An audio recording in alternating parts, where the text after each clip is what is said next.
welcome back, everyone. Welcome back to another day, another season, another edition here of the CranKy Season 4, Group B, Week number 1. Of course, there's VIP with him, joined by these amazing players and by the people in the chat as well. Welcome one and all to our second day of Week 1 of CranKy. For those that maybe weren't here yesterday, an amazing broadcast of Team League action. This is a StarCraft Evolution Team League tournament. Basically, a bunch of teams were brought together, whether they were pre-constructed or some kind of haphazardly thrown together as well, to compete in a Team League featuring the mod StarCraft Evolution. The mod itself, of course, is a mod that does pit together Brood War versus SC2. Of course, is actively being worked upon, actively being updated, and yeah, it's always a blast here to indulge into, especially this tournament. We've seen a lot of amazing games so far, and I'm sure to see even more in today's broadcast as well. Let's go. Now, yesterday we were live with day 1 of the group stage. We were covering Group A, half of Group A. Today, we have the other half of Group B. Group B, of course, is going to be featuring 3 very different teams. Let's jump into it.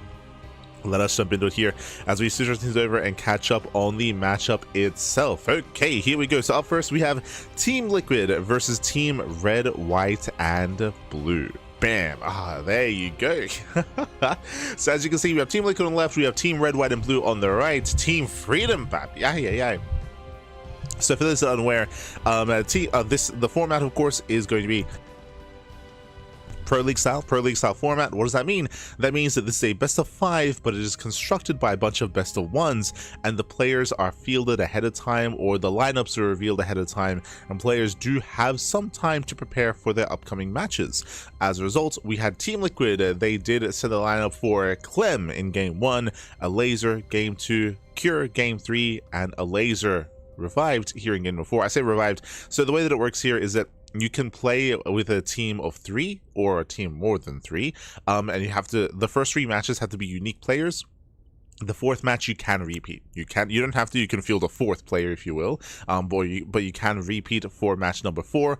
But if you repeat a player for match 4, you cannot send them out in the ace match if it goes that far. If it goes that far. So as a result, a Laser, he is picked to play again in Game 4. If we go to the ace match, he cannot play in said ace match. Likewise, on the flip side of things, we had Blask being fielded here by Team Red, White, and Blue. Goblin, Uwu Thermal, Goblin again, and that does mean that if we go to the ace match, Goblin cannot be refielded. Let's go.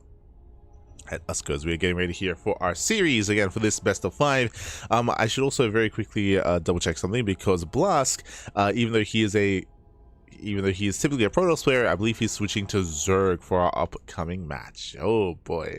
And of course, again, Team Freedom, we're coming out strong here. We're jumping into our TVZ. We're jumping into Clem versus Blask. Let's go. For today's broadcast, we do have 3 series, 3 Team League matches. We have Team Liquid, Team Red, White, and Blue. We also have a 3rd team Basilisk, also in Group B, and we have a CRHB as well. We'll get there. We will get there. CRHB, I would say, is the favorite team, actually, amongst all these teams. Better than Team Liquid, better than Basilisk. But we will get there. But now we jump into game number 1. Here we go.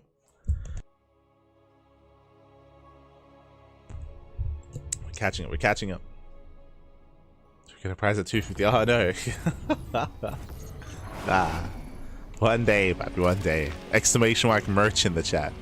As we are jumping into our series and spawning in the bottom hand corner of Blackrock, we have the Blue Zerg play. We have the Brood War Zerg from the land of Croatia. Representing Team Red, White, and Blue, it is Blask.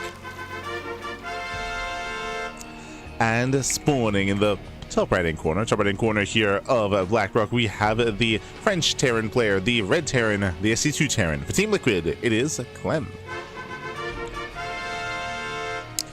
Let's go.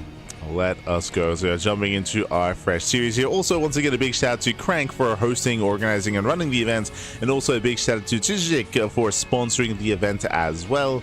So get into our first matchup. So just making sure that we are good to go. Un momento.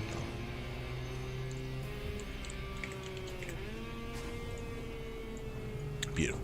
Here we go. Okay, so coming into this here, Clem, he's very I mean, he's the best Terran player in the world. True, he's the best Terran player in the world in SE2, but he's very inexperienced in StarCraft Evolution.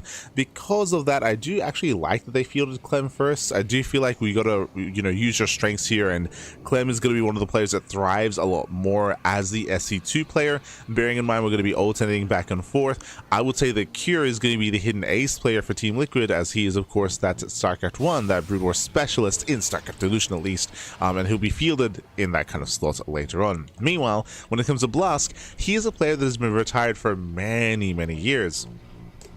But recently, when I say recently, I mean this year a couple of months ago, Blask returned. He returned to competitive play, at least in StarCraft Evolution. I think he played a little bit of 2v2s as well, or at least SE Evo 2v2. So he did return a little bit. And has been playing with Goblin, and I still don't really know where to place him in terms of skill. I haven't casted too much of Blask as of late, so I don't really know kind of where to place him, how to rate him. For the time being, it is going to be going for a hatch setup here, a hatch gas pool into macro hatchery. Link speed is on the way, and Blask is pulling out of gas. Is pulling out just fine for map control, scouting the right hand side, making sure everything is as it should be.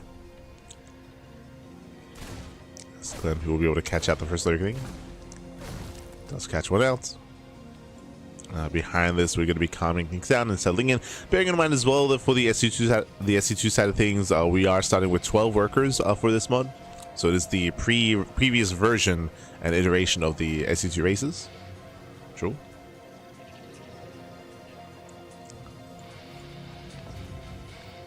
It's the previous iteration.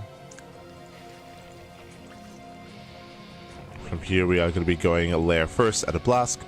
And now with a fast lair here, we're leaning more towards Muta play. Now remember, Hydras are very common in DVT. I mean, just in Zerg in general in Brood War. But Hydra tech is based off of hatch tech. You do not need a lair for a Hydra den. So the fact that we're seeing a lair this early on, it does scream Muta play. I will say that for the Brood War races, for the most part, like their compositions and their tech pods are a little bit more limited here. So again, we're expecting Muta play. There's a world where maybe we can rush into something else crazy, but yeah, that's kind of our expectations. Meanwhile, Link's getting across the map, getting 1, 2, just one? One SCV. Okay, just one worker. Nice control by Clem. Does pull away, does minimize losses. And my apologies, I assumed that we were going to be rushing into the Spire, but no, we're going into a Hydra den and we're throwing down 2 dens actually. Now, what this reminds me of actually, what I'm thinking of there, because I was about to say, a little bit confused, but there we go, does cancel the den. Are we rushing Lurker? Like, we could be going lair into a Lurker rush, which is a build that we saw like what, a year ago, maybe almost 2 years ago from Su before he retired. Su, he was playing a little bit of StarCraft Evolution and he had a bunch of 2-base Lurker all-ins that he was embracing at the time. Curious if Blask has been inspired by that. Show us what you got. Yep, there it is, Lurkers. So 2-base Lurker at a Blask. It is very similar to, again, it's been over a year since we've seen Su bring it out, so I'm still a little bit fuzzy as to the details of the build itself. But it does seem quite similar. So rushing 2-base Lurker.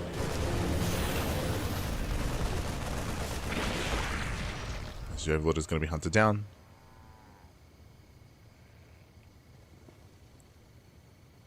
And it's going to be on Clem to be active, to rotate, to look for a way in. As he's still trying to piece together what's going on.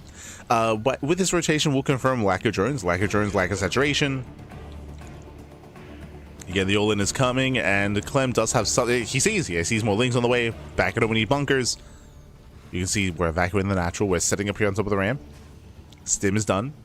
Stim will finish. Here comes that all-in. No defensive bunkers. We can always lift the third. Oh, Army gets spotted. Army gets spotted. Scans the main base, does see the Hydra den. The Lurker tech is not as obvious here because there's no Lurker den. And here we go, 5 Lurkers. 5 Lurkers are morphing in. Now we get the bunker on the way. But again, Clem, I guarantee you he's never played against this build before. I mean, this might just be straight up his first game playing StarCraft Evolution.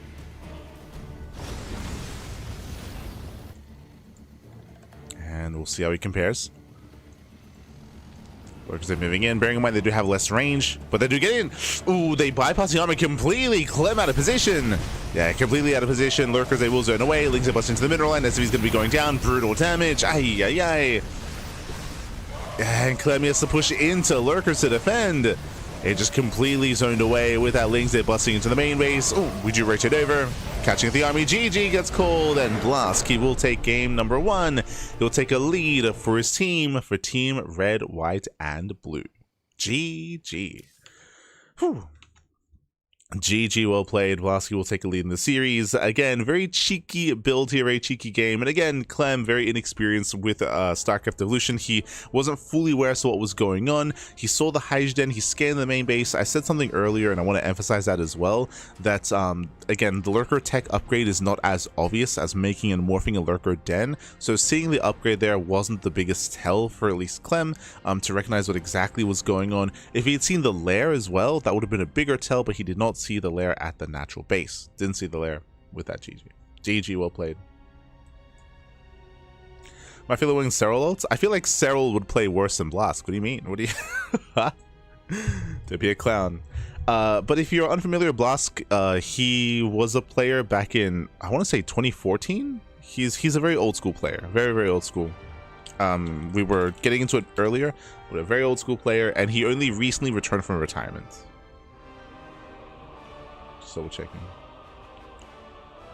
When was he active? Sorry, I say 2014, 2018. My apologies, my apologies. So Blasky, again, he's a very old school player. I mean, I say very old school. I guess relatively recent, like modern, like 2018 is pretty recent in the grand scheme of things. Like it's so one of the more like modernish players, like pre-COVID was when he was active. And only recently returned. Not on Basilisk. Basilisk they're playing later. You can see the teams. You can see the teams here. Team Liquid versus Team Red, White, and Blue. Basilisk they will be playing later. They play later. But let's go with that. GG well played. Blasky does kick things off with a win. Clem is now out, and now we're jumping to game number 2. Going to be loading into Polopoid. Let's go. Let us go. As we're going to be jumping into our ZVP. Roles have been reversed, and we do have a laser versus Goblin. Let's go. There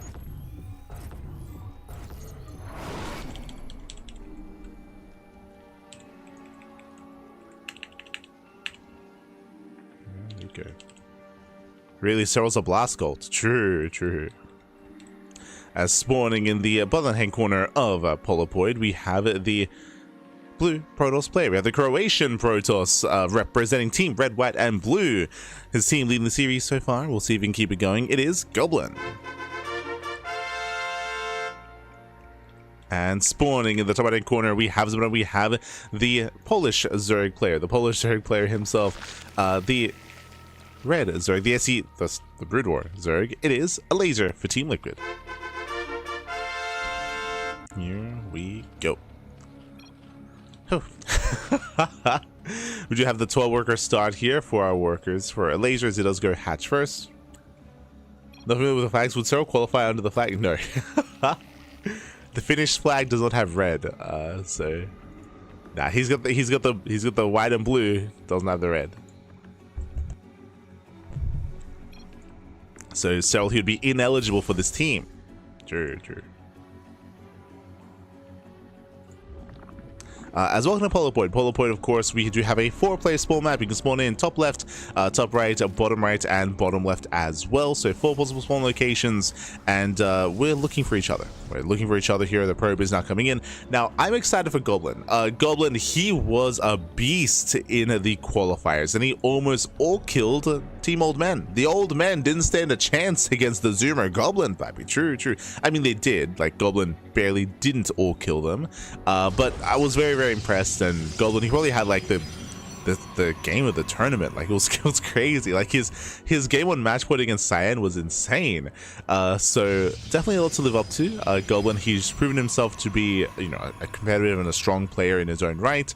One to take seriously, one that does pose a threat, and we'll see how a laser will compare. Now, a laser, unlike Clem, is much more experienced in StarCraft Evolution. There's a reason why he's playing the Brood War Zerg race here.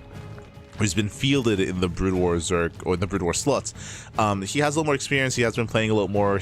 I want to say Elazer played in the most recent SEL Masters. Was it the Masters or the Ladder Invitational? He played in one of them, like one of the more recent SEL events. Elazer did compete in, so he has been more active as of late. I would still say that Elazer is. Do I say he's in the middle of the pack? Like, based on the performances that I've seen from Elazer, he's still, you know, behind Shin, he's still behind Solar and StarCraft Evolution, but he's up there. He is up there, and I'm curious to see how he compares to Goblin and what builds he brings to the table as well. I think always the fun thing about newer players kind of embracing StarCraft Evolution is kind of their take on things and what kind of builds they come up with, if at all, whether they follow the meta or if they try to be a little bit more exploratory themselves. Up first, we do see the faster Hydrogen, but there's no fast lair. Remember, it was a lair-based lurker all-in last game from Blask, very Su-esque, if you will, but here at Elazer, he's not rushing lair, he's just playing more standard, playing Ling Hydra. He's playing Ling Hydra.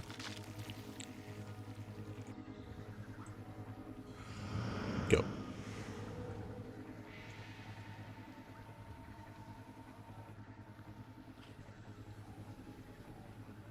So good. From here, we're getting to our Hydra upgrades. Likewise, Outlegs on the way. Interesting, as Goblin is going for an early charge build, not to blink. So a bit of a gateway explosion, getting to 4 gateways into charge. Interesting. So from here, we are building up. Going for a delayed third expansion, bear that in mind. So later third base here for Goblin.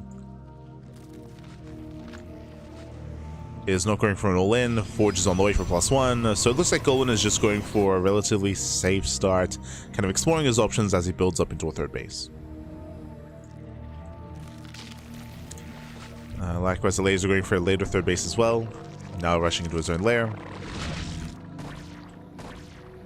Elazer has to break out. And we'll break free.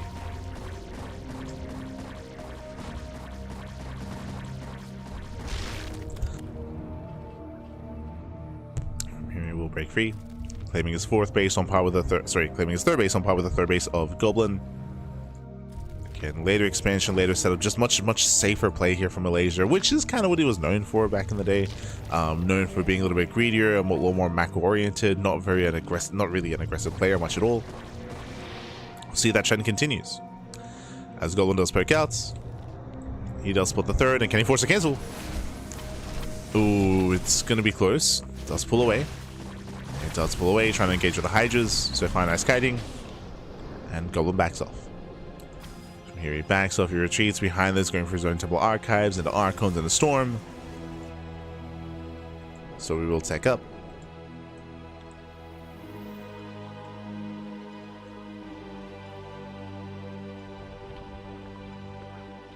The only positive from the patch on live is that people realize they don't need instant third bases in Evo because they use the slower mine outs. Yeah, we'll see if that trend continues. Like last game, Clem did go for a fast third. Like he went for a third CC before Starport, like standard build. I mean, obviously he died to an all-in, but that was due to scatting more than anything. But we'll see if that trend continues. Or I guess as Avix has mentioned, like it's just something more that's maybe becoming more acceptable. Maybe. As an option. So far, legs do bust in, they do catch out the first Zealots. I mean, decent trades here from Elazer, as we do see Goblin racing back home, and Elazer commits across the map. No drones.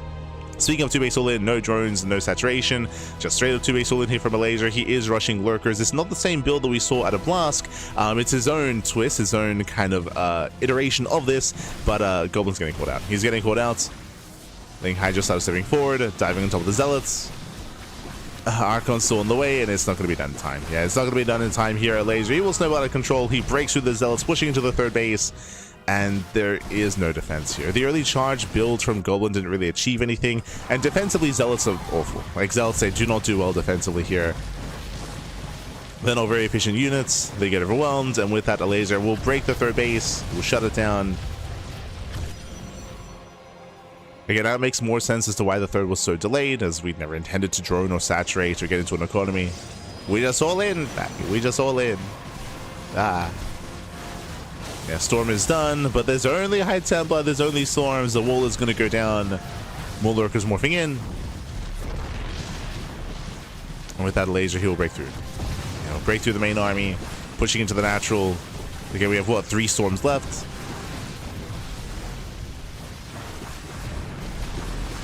We have our 3 storms. Oh my god. And GG gets called with that laser. He does tie up the series 1-1. We have a back and forth. GG. Again, laser going for a very potent all-in. Unfortunately, Goblin, he was unable to really confirm what was going on. This is also partially the downside of going for something like a Twilight Council charge-based build, is your scouting and vision is very limited, right? There's no Oracle, there's no Revelation, there's no dipping into the mineral lines, you're not checking third-base timings or saturation or tech or the army moving out across the map. Very, very limited vision there from Goblin, very limited awareness. That's what was going on. GG all played with that core with his pants down, baby. And we'll see if the all-ins continue here as we're getting into game number 3. Here we're going to have an interesting back and forth. Up next is going to be a TVT, I believe, between Uwu Thermal and Cure. Now, I'd assumed that we were going to be holding off and holding on to Cure for a Brood War match, match, but the answer is no. We're going to be fielding him as an SC2 Terran instead. Interesting. As spawning in the right-hand corner of Washouts, we have the red Terran player. We have the South Korean Terran representing Team Liquid. It is Cure.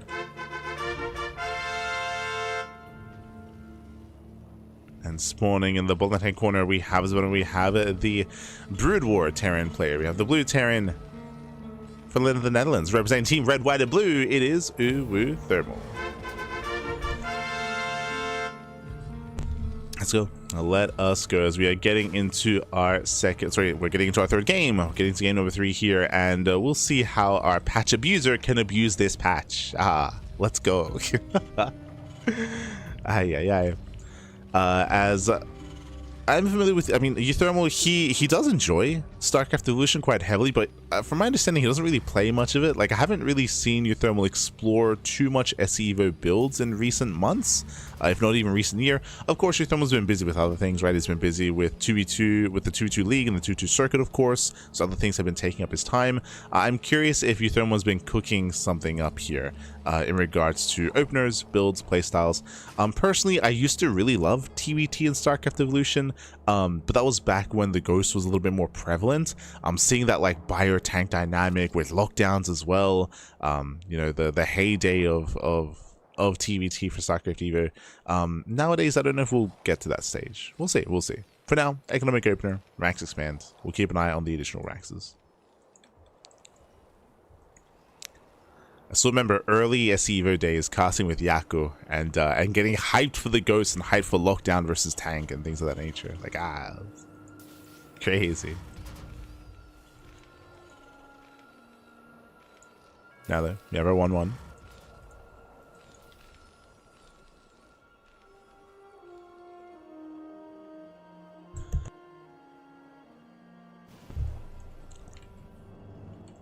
So we're going to be opening up relatively standard openers, and we shouldn't really see too much deviation. Oh, never mind. We shouldn't really see too much deviation. The SV does get caught out. And we are expecting biotank setups. I will see if Euthermal will just go straight into mech. Whether we could just straight mech it up instead. For now, we have our 1-1-1.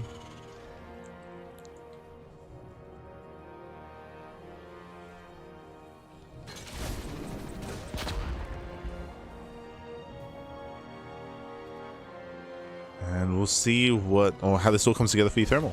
We'll see. If it does break in. I mean, we've been seeing a lot of Wraith play in recent TVTs, referring to like the Percival matches yesterday with Percival and Ryung and Maru. And yeah, speaking of double starport, mass Wraith, so that might just be the meta here for TVT. Like, I mean, I don't blame him. Like, the Wraith play was looking very intense.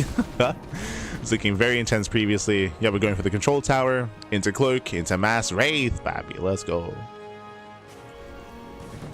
Now, we have seen SE2 Terrans struggle against this, obviously because of the immobility of Vikings. You do need the foresight, you do need the attention to be able to react in time, pull away, and try to counter the cloak of the Wraith.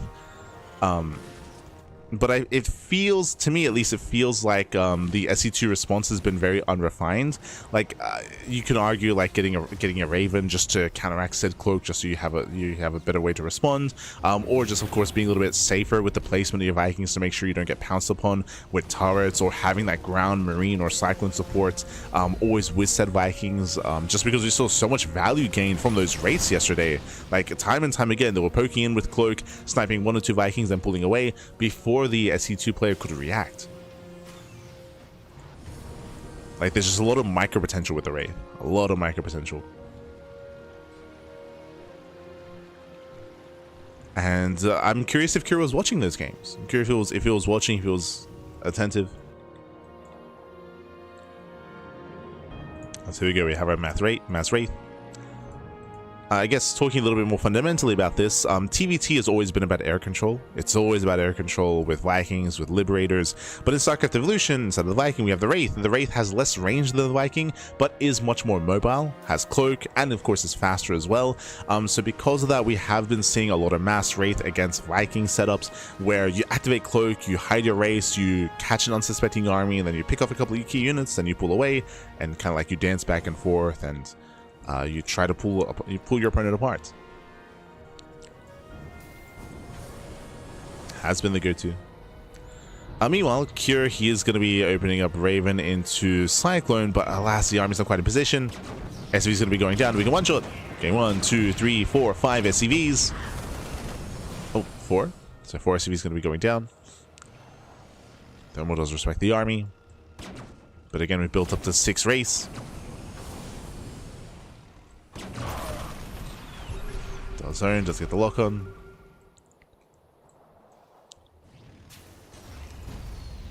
And again, we'll see how Cure reacts, whether we go for like a double star or Viking setup.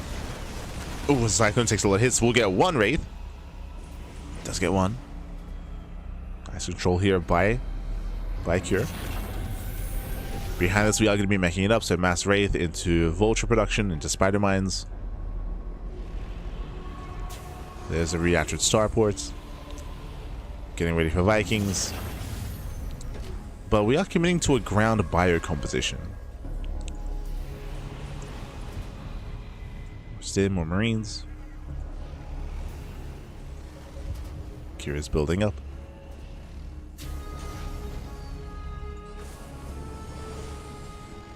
Likewise, we're still not stopping Wraiths. Getting us to 8, soon to be 10. Soon to be 10 Wraiths.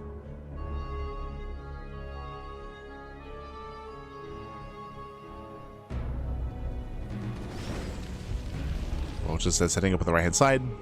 Spider-Man's researched.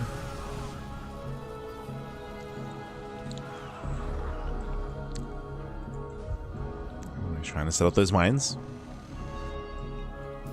Race into the main. No turrets. No safety turrets, but we do have some Cyclones in position. Gets a lock on, despite that can 2-shot. Oh my god. Wow. 2 shots of Cyclones. Gets 1, gets 2. Takes down all 3. Out of range of the auto turrets, and now the Ravens are going down. Massive pickoffs here. Ay, ay, ay. Brutal loss of the Raven. He does pull away. Cyclones, they still do full, one after the other. Yeah, they still get 2 shots. Auto turrets do punish this time. Okay. Do punish the Ravens. Also, they punish the Wraiths. Ravens try to hold the zone, and with that, there's only 4 Wraiths left. Cure holds. It was a messy defense, did cost him a bunch of Cyclones, but does hold on. Bearing in mind that Cyclones, they were built to die, like we're not really going to mass Cyclone or anything like that. It is bio still. But the Marines are having a hard time keeping up. Oh! Ooh! Raven barely survives. Barely does pull away. Whew. And again, Cure does hold. I think what's important most here is that he didn't really lose many SCVs. Like the worker count, the economy is still looking quite healthy for Cure. Still healthy. It's also interesting that Cure is going for a different response. Yesterday, when it comes to the TVTs, we saw a lot of Mass Viking response here to Wraiths, but here Cure, he's still, in the face of Mass Wraith, he's still committing to Mass Bio and using a starport for medevacs, not for Vikings.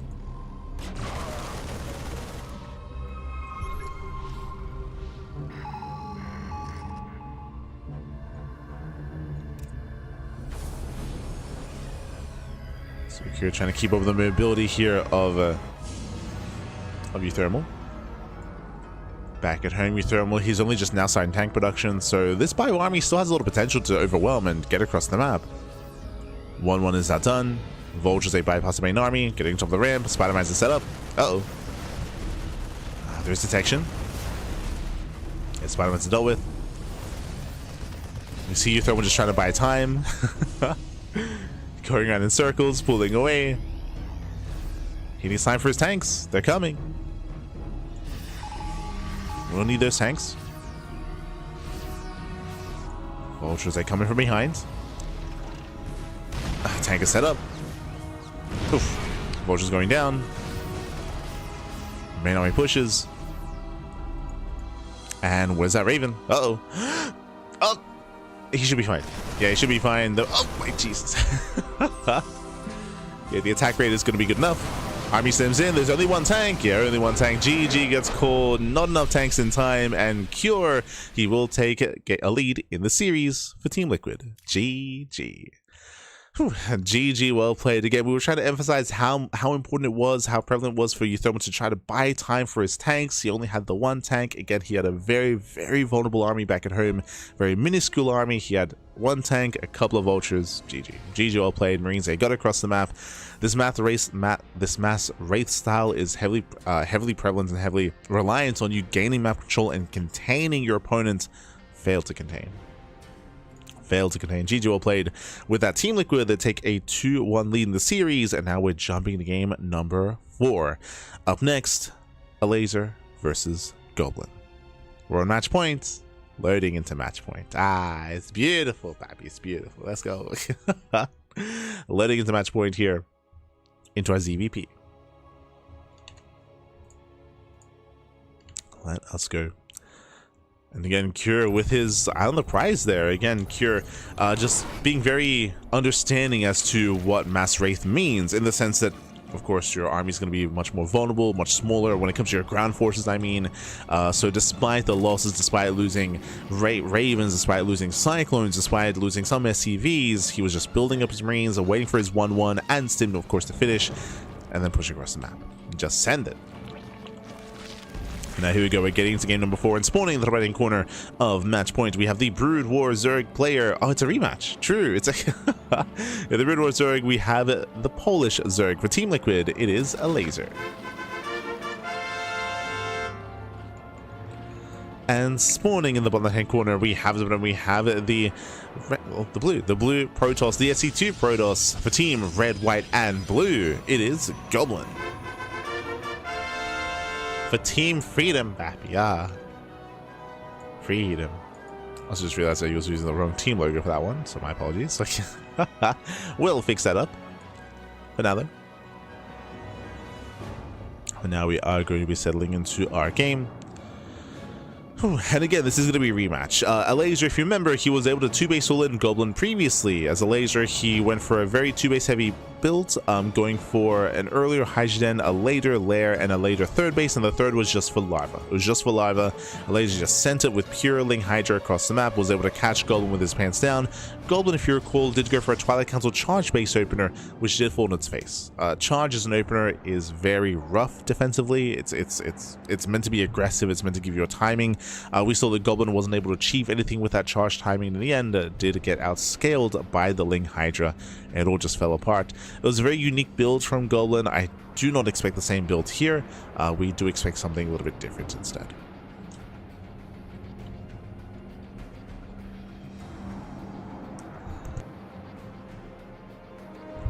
So we'll see if we scout, if we confirm, how we open up.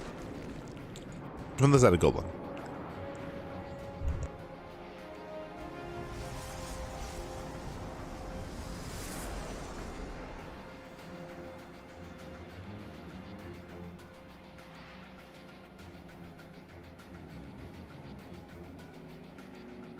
We shall see. Again, day 1 of Crank Gatherers has a lot to live up to, because we saw a lot of mid to late game in day 1. It was crazy. But here in this series, at least, it's been hyper aggressive. A lot of 2-base all-ins, a lot of 2-base play. Very limited mid game, no late game, of course. It's been much more intense, much more aggressive, and oh, that is going to be a lair first. Okay, so fast lair here by Laser. This is a faster lair compared to last time we saw him against Goblin. Bear that in mind. Because of the faster lair, are we thinking another Lurker all-in? Are we thinking 2-base Lurker? No. It depends. This Hydrogen, I think, is going to finish. I think, just like last time, we let the Hydrogen finish, and then we just kill the Sunken Colony. We just kill the colony as we move out. The other option, of course, was Muta play, but the Hydrogen does complete. Is revealed. Lair is finishing. And again, is the plan here to rush into Lurkers? Oh, we're seeing the same build. Twilight Council into charge. Again, I'm not convinced by this, just because like this charge timing isn't going to be, shouldn't be able to achieve anything, and we are going for the 2-base Lurker all-in. So 2-base Lurker all-in. This is looking a lot more similar. Oh, true. There's a mineral patch here. We don't even have to kill the colony. Goblin does scout. Goblin, he sees a lair and he sees the research. Goblin should piece together that it is going to be Lurkers. Meanwhile, Goblin reacts with a faster Templar Archives. Okay. Faster Archives will allow for faster Archon production.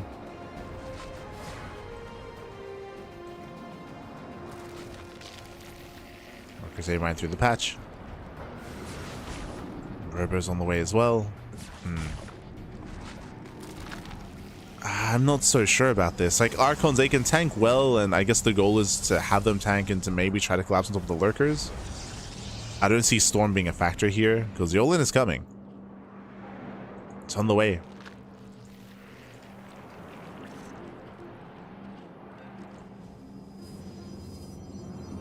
Okay, here come the High Templar. Storm has begun. Storm will impact the fights, but it's going to be like halfway through. Halfway through the fight. Here come the Lunkers. They're morphing in. Goblin doesn't see the army yet. Not completely. Checks the main, looking for a Spire, I would imagine. Just in case. And up. Now knows. Yeah, now sees, now knows. And it's go time. Unless are we playing defensively? I mean, a laser has been scouted on like last time, so he might just believe that this wouldn't hit anywhere near as hard. No, he's pushing. Okay. He's moving out. A Storm will finish. Storm is done. We have 3 High Templar, 3 Storms.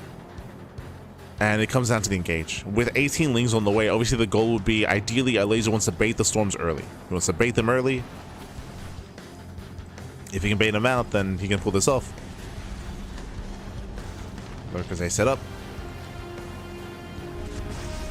There's our Storm. Nice shuffling. And nice shuffling from a laser. Ooh, massive Storm. Yeah, Storm connects. Laser trying to move in. Ooh, through the storm. Oh god, I stand through the storms. Clem, is that you? Clem, calm down. Oh no. Yeah, Lings I pick in. So far, Goblin is holding. He's holding on Pappy. And remember, Laser is still flooding. He's still flooding across the map. He's still rallying. Lurkers, they do siege. Lings, they bust into the mineral line. We cannot overextend though. Here come the storms. Ooh, nice storms on the ramp. Lurkers, they reposition. Lurkers, they pull away. High Templar exposed. Ooh, and he will force the Archons. Ay, that was every Templar. That was every High Templar. 0 Templar left, so 0 storms. Lurkers are moving in. Yeah, Goblin, he did overextend with those High Templar. But, does he have enough? The Archons, they finish. Lurkers are exposed. Goblin is holding. He's holding on Pappy. Yeah, chasing down the main army, chasing down Lurkers as well. And Goblin barely does hold on. Whew. And with that, a laser, he's not forced to drone. He's being forced to drone up. You see 3 workers on the way. Now getting him to 8. There are still... Okay, there's 2 Templar. There's 2 Templar. There's going to be the NG overcharge as well. Morphing in more. Goblin should be fine. He should be fine. And again, I wasn't convinced there was going to be enough Storm and High Templar to defend, but Laser, he didn't. He took him a little bit longer to get across the map. Of course, Goblin was able to scout, able to react, able to confirm.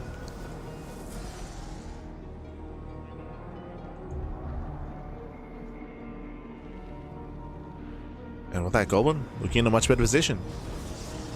Saturating his bases, building on up.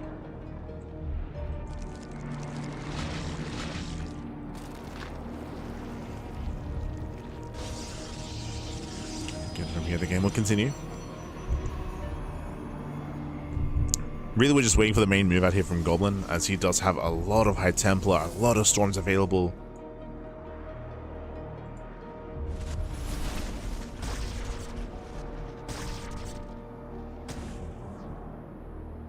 Seeing a laser expanding here on the top side. Ready for the Zealot run by. Splitting up his army. Getting into Drop Lords. Setting up. Goblin's now looking to push out. Behind this, we have our Stargate in the way. We're thinking about Skytoss. We're thinking about it. Oh. No whole position. Okay. No whole position.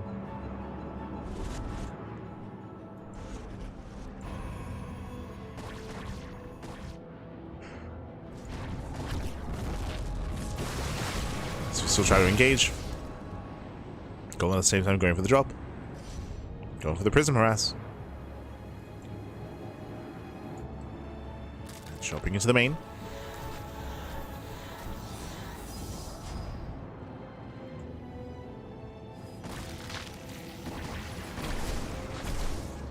Jumps into the main base, the last laser, he's ready. Defends against both Serral and his main army's moving in. Lurkers, they respect. They respect it, they back off. That's a lot of sack defense, oh my god. It's a lot of colonies. Oof. Nice Storm. Storm zones away. Zealot open here on the top side. It's an awkward position here for our lasers to defend. Hatchery getting very low. Do we kill the expansion? Hydras are now moving in, but the hatchery will fall. Oh, does side the prism. Base falls. Hatchery goes down. +1 air attack is on the way again. Goblin is getting ready for Skytoss. Getting ready for the Skytoss.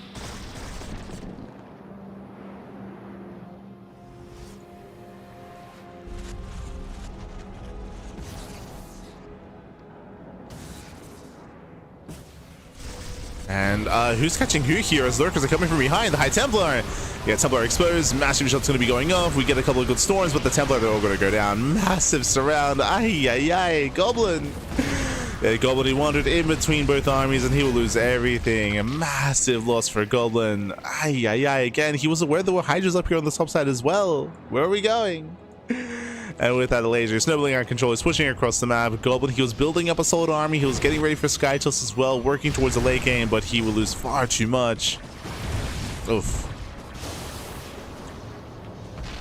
Not like this, baby. Not like this. And laser came in. Now there are still a couple of defensive storms. So far, laser is spreading well. And pulls back, sieging up on the high grounds. Top left is isolated. But laser's moving in. It's moving in.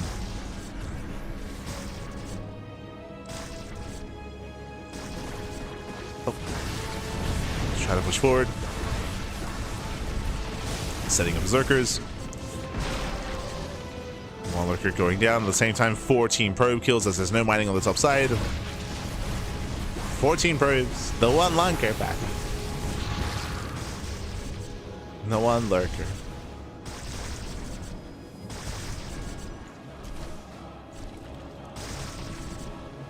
That's a lot of Lurkers. Yeah, he does get into the base. Getting to the Nexus. His third base is going to go down. Goblin cannot defend. He cannot defend, not like this. Again, not after the losses earlier. Just really rough movement out of Goblin to be posturing in the center and to go that far in.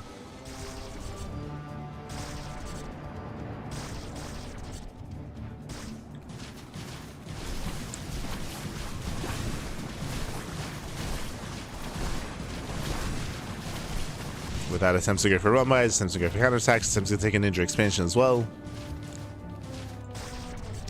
Get shut down. Breaking this natural position is going to be difficult for a laser, but he doesn't need to. He can just contain. Just contain, build back up. 13 drones on the way. Hive is on the way as well. Ooh, lurkers are exposed. They're on their own. Nice storm. And nice storm. Lurkers, they come in from behind as well. High tempo once again. Oh my god. Force to morph into Archons. Yeah, they're being forced to morph in. Jesus. The storm. The value storms. Storms are good, but it's not going to be good enough. Yeah, not good enough here. Down to 3 immortals. Mothership has arrived. Will help support. Will help defend. And Golden, he barely holds on with 3 immortals and 1 Tempest. He's holding on. But of course, there's no longevity in this game. There's no economy, no third base. Goblin stuck on 2. Everything on 1.5.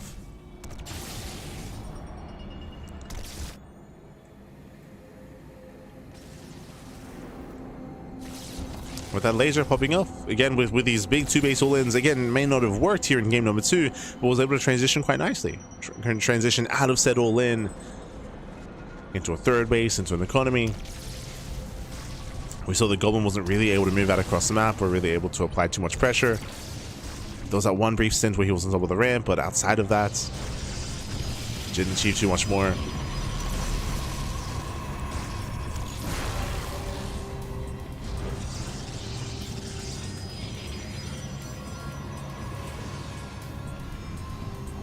And the laser's going for the Spire. I believe the Hive is on. Yep, Hive is done. Spire is on the way. From here, all we really need is some Scourge. Some Scourge to chase down the Mothership and the Tempest.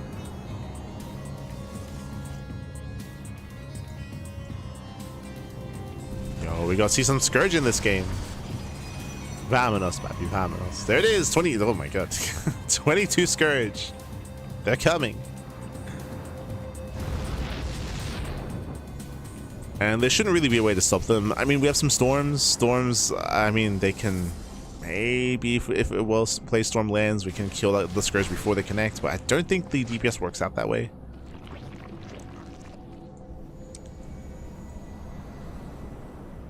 Like, Scourge will still make it through the storm.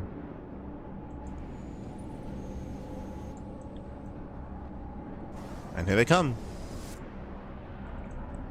22. We got 44? It's a little bit there's not that much in the sky, Pappy. There's only 3 Tempests. We don't need that many. Jesus. Okay.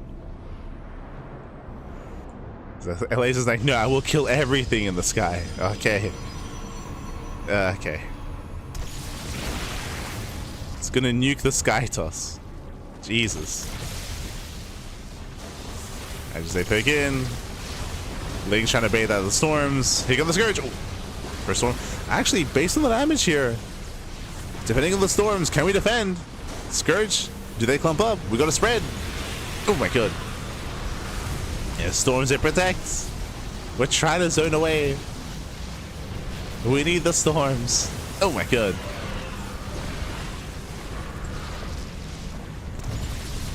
Scourge, I cannot quite get in. Okay, now we split up the Scourge. And now we surround. Yeah, Scourge from every angle, and with that massive connections, the Sky just goes down. We have plenty of Scourge left over. We have Scourge remaining. Get the prism, Pappy. Get the prism. Get it. Ah. Let's go.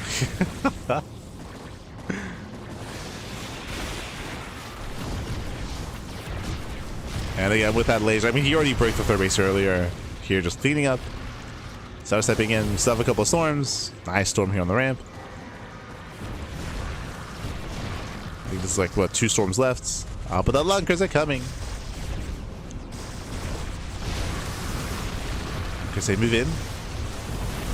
Pushing back in towards the bases. Massive storms on the Lurkers, but GG gets called. And the laser, he will claim the series for Team Liquid 3-1. GG. Whew. GG, well played with that. A laser, he will claim the series. And again, Goblin, he was able to survive against the 2-base all-in. I do appreciate his scouting, his reaction as well. He shut down the 2-base all-in. And honestly, I was expecting for us to enter the late game and enter Skytoss, but of course we saw that we couldn't quite get there as we did have a laser catch the main army. It was Goblin that was being overly aggressive and overly ambitious. He was posturing in the center of the map, and he found himself wedged in between two armies as he was deep in enemy territory. He was deep in the bases, in between the bases of a laser, and with that, Goblin got surrounded. That was game. That was game then and there when Goblin got surrounded in between the northern base and the center expansion, and that's when a laser just ran with it, so went across the map, killed the 4th base, killed the 3rd, and it was game from there. GG. GG, well played. With that, congratulations to a laser. Congratulations to Team Liquid as they will claim the first series of the broadcast. Let's go. Let us go and catch up on the matches themselves. Make Corsair's Goblin. True, should just like leave the game and then go back in as Brood War Protoss. Kappa.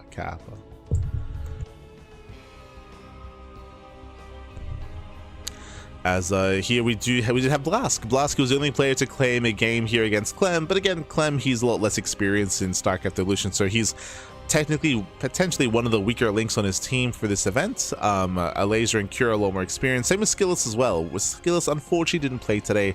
Hopefully we can see some Nikita action throughout the course of the group stage. Hopefully. Meanwhile, again, we did see a laser and Cure claim the rest of the games over Goblin, over Uwu Thermal as well. Bearing in mind this is a round robin group stage, so Team Red, White, and Blue, Team Freedom, they will be able to compete and play next time as well.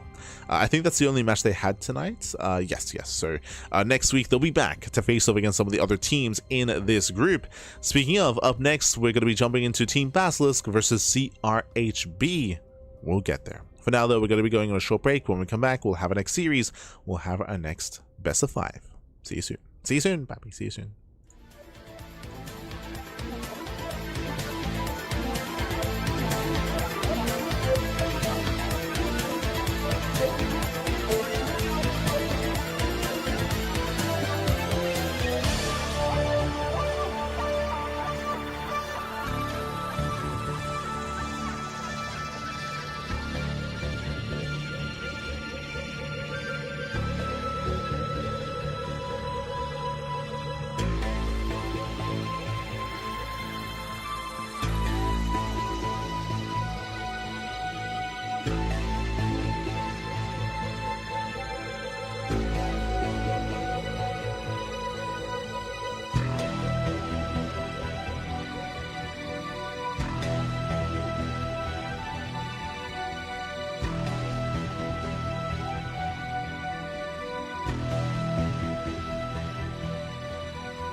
Back everyone, welcome back. Welcome back to the CranKy Season 4 Group B, week number 1.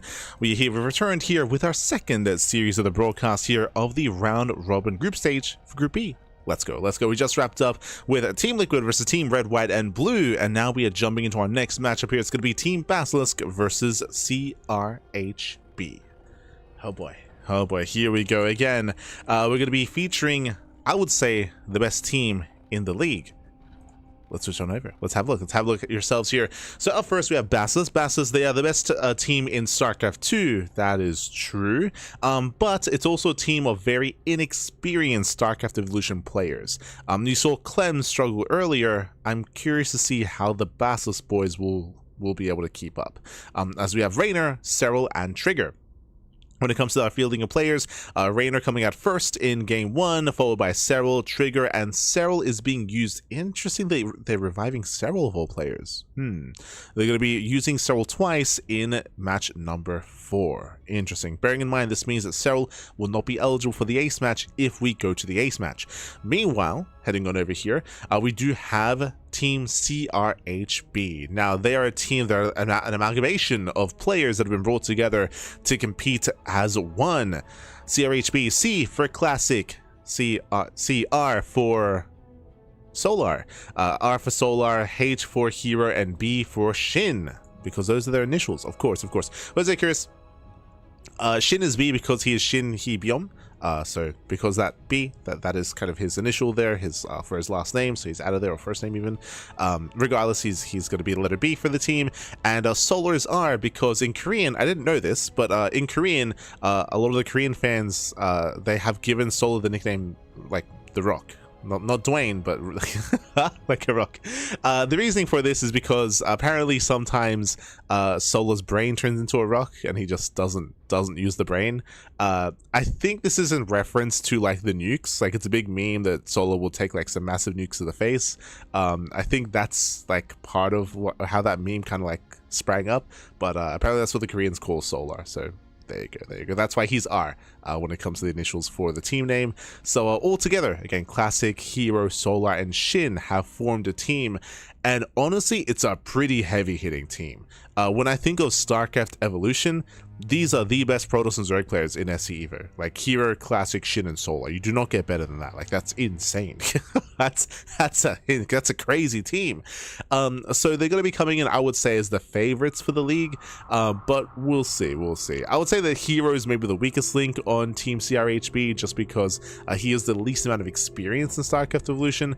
But it may not matter, depending on, of course, whether he even plays SC Evo in this match. Or Brood War in this match, I meant to say, whether he even plays Brood War. As we are going to be jumping to game 1, we're going to be jumping into Fighting Spirit. Let's go. Here we go. So jumping into Reynor versus herO.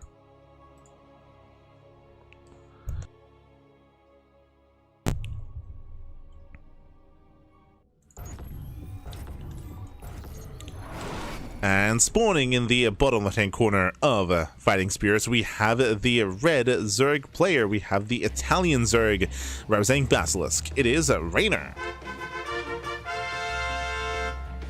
And spawning in the top left-hand corner, we have the South Korean Protoss player, the Brood War Protoss.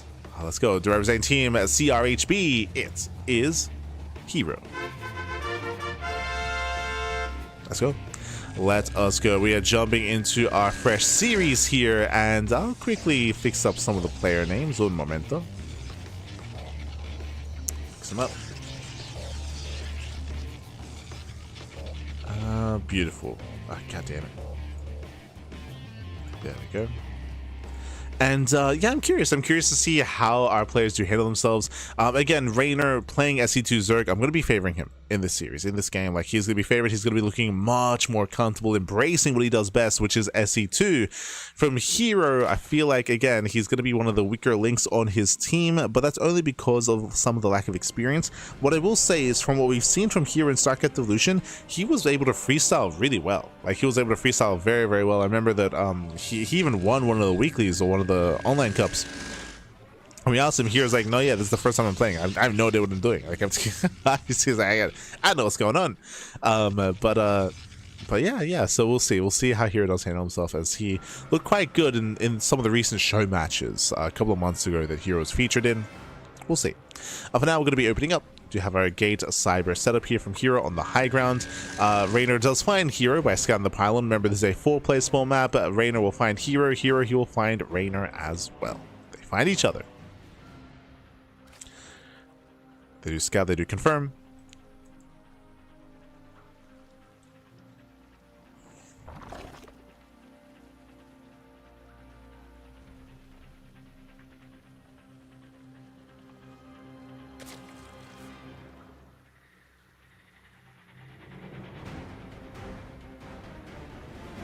Beautiful. Okay, so we're just setting up. And from here, it's going to be, oh, a Stargate opener. Okay, so Stargate opener here by herO. Due to all the changes, due to all the patches, I believe that scout-based openers are much more viable than they used to be. So as an opener, it does actually work quite well. Bearing in mind the scout has had like 7 different reworks in the past year for StarCraft Evolution, but has found itself in a place where it is, I believe, viable as an opener and does keep you relatively safe and can help you gain map control. We'll see if herO is able to do so and establish a 3-base setup. The power walking Zealot. Let's go. Behind this, Reynor claiming a 3rd. herO going for the early forge. Okay, we saw this quite a bit during the Shopify series from Hearthstone and from Scarlet, actually. I mean, it makes sense going for a Stargate opener. So Stargate opener into forge. With this, we can make cannons defensively, and no shot we rush into a fleet beacon. No shot.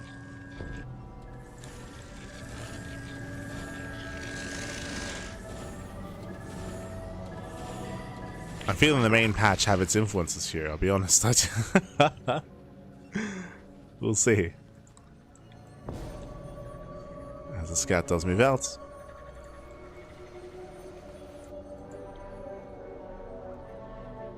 Reynor being somewhat active. Behind this is droning, saturating, going hashgas spawn to a 3rd base. No crazy tech yet. And we're going for the Citadel. Okay, so it's going to be a scout-based opener into Zealot legs. We're not rushing into Skytoss. Not rushing. Oh no! Ooh, shit. Even in StarCraft Evolution, the herO wall, the walls of the wallings, they just slip in. They just slip in the main. They get a full scout as well. They confirm the Citadel. That should not have happened. The whole purpose of going for a scout-based opener is to deny vision, but Reynor, he sees everything. Yeah. And now there's no ambiguity about whether or not there is going to be Skytoss. herO. Doesn't lose many workers, but he does get fully scouted, which you could argue is more important.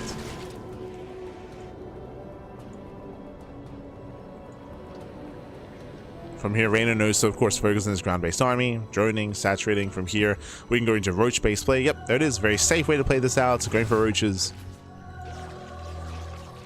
The other option would have been Lingbane Hydra, but yeah, Roach Ravager, very solid. And now we're just taking up. We have our Temple Archives to work towards Storm and Archons and Dark Templar. Bearing in mind that for Brood War there is no Dark Shrine. Like, once you unlock this tech for High Templar, you can get Dark Templar in the mix as well, which may come into play. This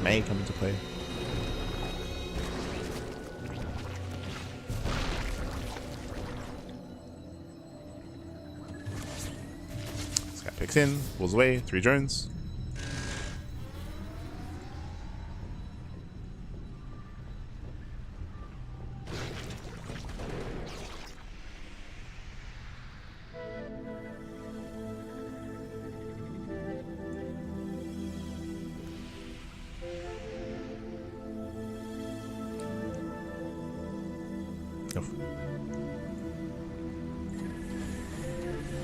Here it does rotate. Hey, does find some more damage. Gets an Overlord. Gets 1. Gets 2. No Spore in position. So quite a bit of damage being dealt here and punishing Reynor for being a little bit greedy.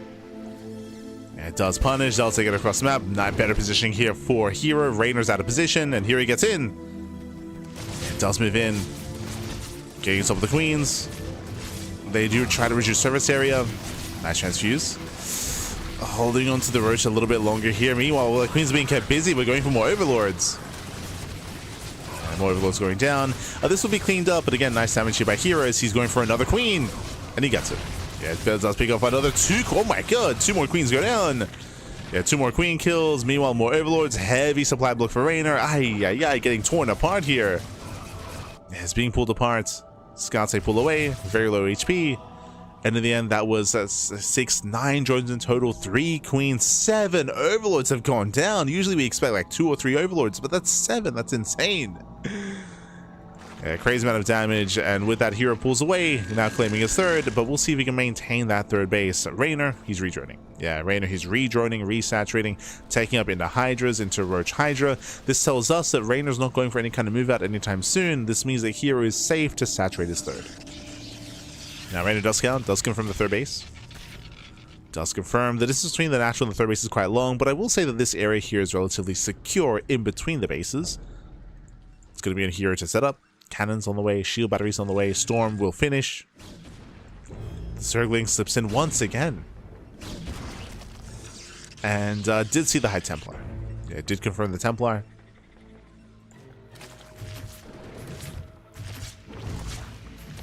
As the scouts are getting a little bit ambitious, we're gonna be careful. Oh! 1 HP! Oh yeah, 1 HP scout does go down. Let's take 3 shots to kill drone. Gets 1. 2. Not quite. Yeah, not quite.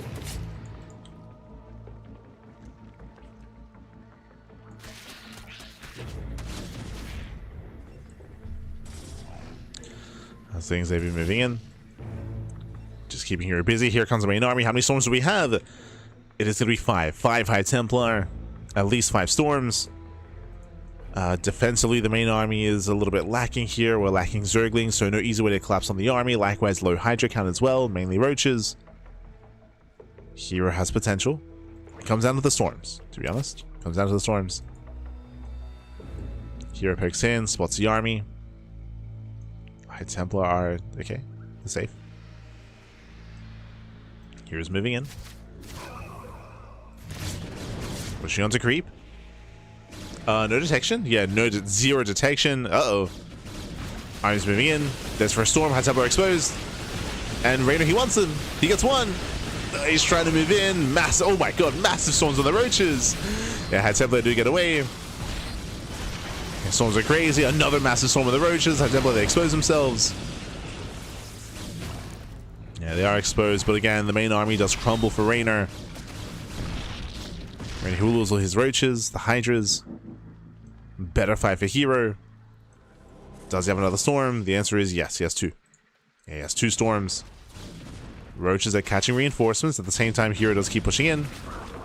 Pushing towards the bases. High Templar left alone. Yeah, High Templar were exposed. herO, bit of miscontrol. He abandons the Templar. Just, it might not matter though. Yeah, it might not matter. Yeah, herO's moving in. Catching up the queens. Zealous are getting on top of the Hydras. He's getting on top. Hydras are going down. And this is too much. This is far too much here. Heavy losses for Reynor. And herO, he will snowball into a win. They're cleaning up every single Hydra. Pushing into the mineral line. Pushing into the bases. And this is going to be a huge win here. GG gets called. And herO does take game number 1. GG.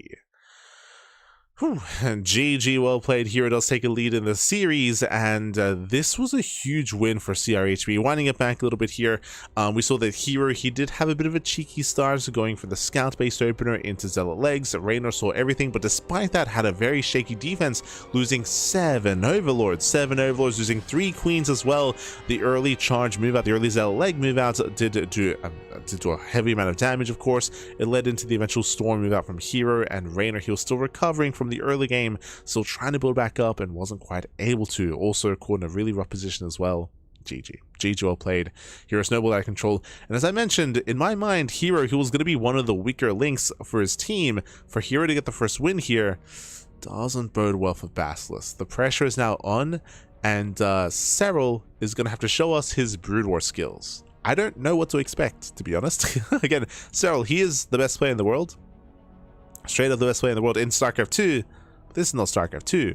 It is a StarCraft Brood War. Oh boy. So you're loading into game 2. It's going to be a ZVZ between Serral and Shin.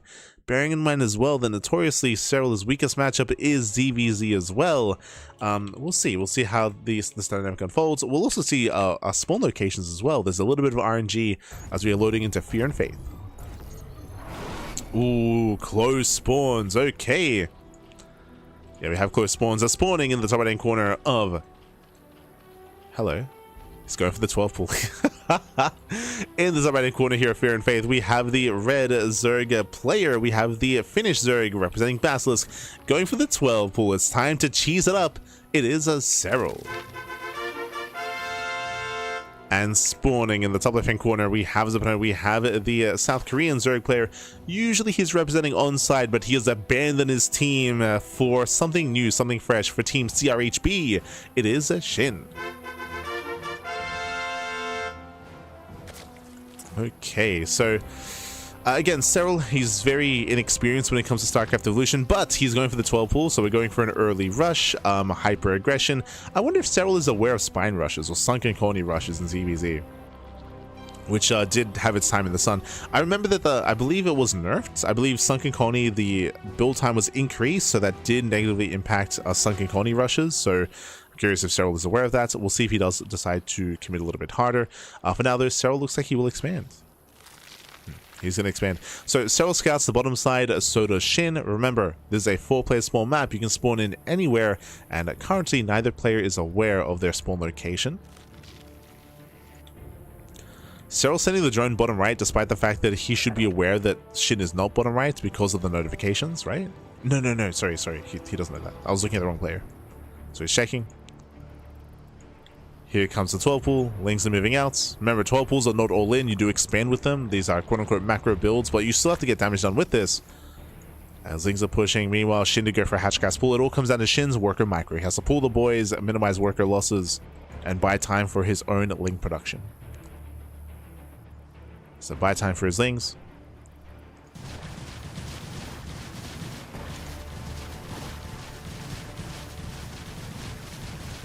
Oh, he knows! He's going for the colony rush. But again, this is a weaker build than it used to be. He's going for the rush. Drones, they move in. Decent drone drilling, but one worker is, barely not going to go down. Yeah, so far, buying time. No, he gives it to the fight. 2 more drones do fall. Lings are popping out, though, and Shin is holding. Yeah, Shin is holding on. Now, remember what I said earlier. The colony now takes more time to produce. Yeah, now takes more time. Lings are going down. 6 drone kills. The colony will fall. And was this enough damage? Shin is down to 14 drones. Oof. Again, did lose a lot of workers there in the defense. It was a messy defense here from Shin. As a result, Serral is up in economy. He's up in workers, up in economy. Shin, he does have the gas advantage where he will be able to get into link speed or a lair much faster. True. Does have the gas lead. But the game will continue. The game will continue.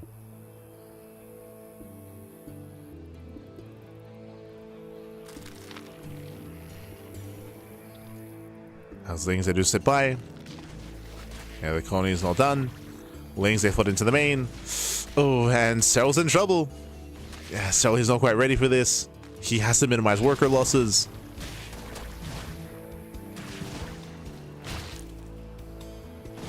He does have to minimize. For now, getting 1, getting 2. Just one drone. 1 drone going down. Serral, he will defend. But again, very nice damage here by Shin, and Shin is going into link speed. Yes, going into link speed. Again, the issue here as well when it comes to ZVZ is that there's a very high chance that there's no full wall here, just because there's no queens to wall off or anything like that, so there is going to be an opening, and I'm curious to see if Shin tries to all in here. He should be aware the gases are late for Serral. There's a high chance that Serral tries to go 2-base lair, but again, I don't know if Serral exactly knows how to tech from here. I mentioned before that Serral, he's a little more inexperienced. Based on the Sunken Colony Rush that we saw, like, clearly, like, he was looking up builds. But as you mentioned, like, that's a very out-of-meta build, from my understanding.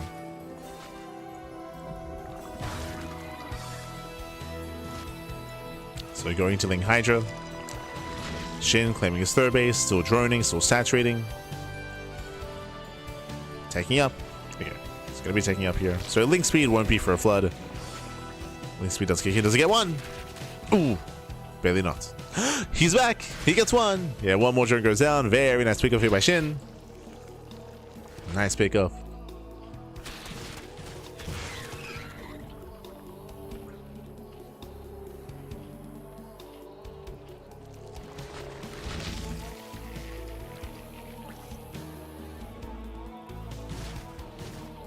Can we get two? No shot. Oh, he wants it. Oh my god, barely not. Whew, that was very, very close here. So barely saves the drone. Barely does. Again, both players expanding. And behind this, we do see a faster layer out of Serral. We're leaning towards lurker tech. So we're leaning towards lurkers. We'll see if that can be abused. We'll see if Shin can maybe make use of a window in time where he can move out with roaches and try to break Serral before he does get into lurker tech. Just that Queen's in, but Queen's another part of that defense. If you weren't watching. Nice pick up, gets one. Gets two. And 1, 2 drones going down. Ooh, Shin getting punished. He does get punished in the end. Losing 2 more workers. Shin still with a slight worker lead.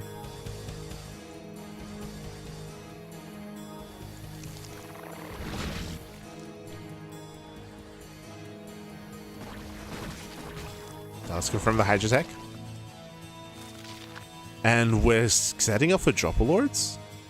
Okay. I keep forgetting if this is Pneumatized. I think this is Pneumatized Carapace, right? No. This is Ventral Sax. No, I get Pneumatized Carapace. Okay, okay. I keep mixing up the 2 visuals for the 2 of them. Pneumatized Carapace. Overload speed. We're good, we're good.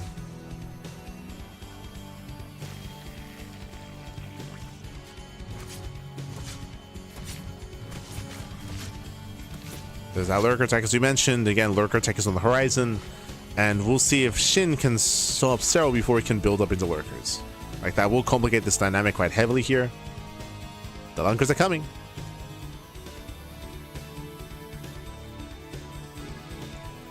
Yeah, there's Ventral Sax. Now being resourced, so we are getting ready for Dropper Lords.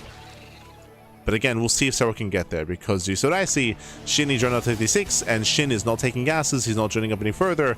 Shin, he's going to be hitting a very strong timing with Roach Speed. So Roach Speed is on the way. Roaches are amassing, and Shin, he will soon move out. Speaking of, Serral trying to be active as well. Trying to be active with his Hydras. Shin is getting ready. Morphing in Ravagers.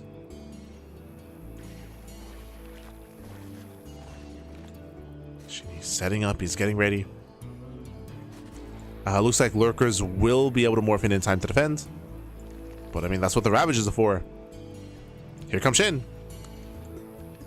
Yeah, it's all or nothing with Shin. Shin is committed. There's no further attack from here. This is built to end the game. And so far, Serral is keeping up. Yeah, it's keeping up with the army. Lurker tech is ready. Is there only 2 Ravagers? Only 2 Ravagers. First Lurker's morphing in. Shin does try to find an angle here. So stepping forward. Shows the Biles.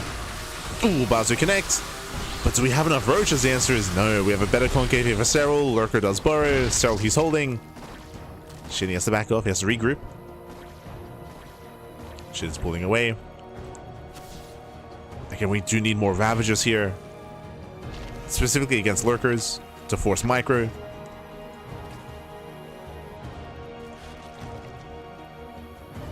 Here come the Dropper Lords. They're getting ready.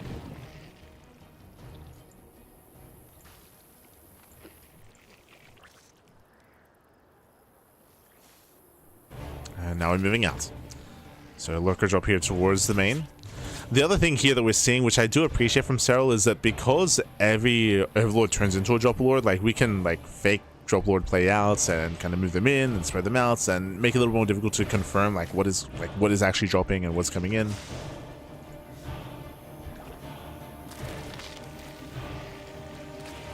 Shin is going to be the first to max out, bear that in mind.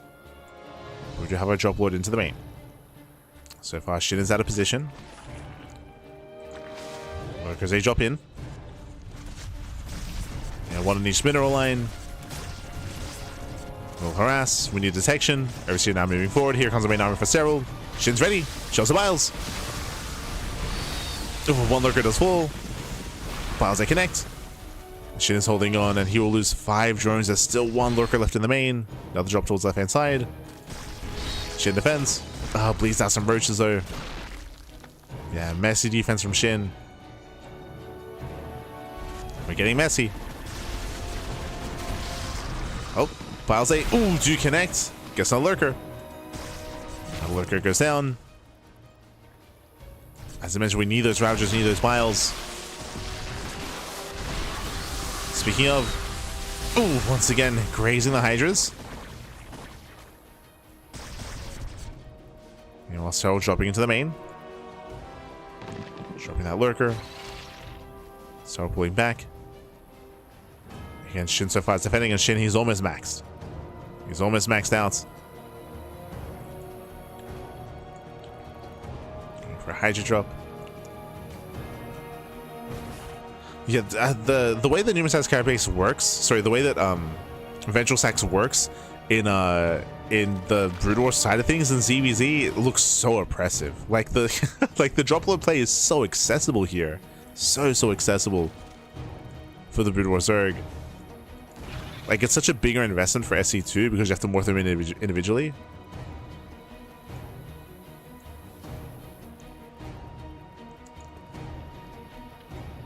So it does make Brood War Zerg a lot more mobile in ZVZ. Focus to defends. Shin's out of position. Oh, base trade? Okay, we're going for the base trade. Shin completely out of position. He's rushing across the map. He's going to be late to the base trade. Serral's moving in. And Shin, he has to break through. Time is of the essence here. Likewise, Serral pushing into the bases as well. Moving into the natural, drop into the main. Serral, he's much faster when it comes to the all-in itself.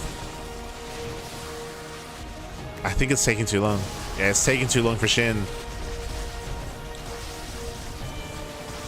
Serral's pushing into the main. Natural's being broken. Shin, you could argue, is trying to do the same. Ooh, nice Biles. Nice Biles, nice connections. Shin maintaining the high ground, pushing into the main base. Serral, he does have to rebuild his tech. Yep, rebuilding his Hydroden. Quick to rebuild. Nice catch here from Shin. And Shin, can he hold on to the ramp? Oh, no Biles. Yeah, no Ravagers, no Biles on the ramp.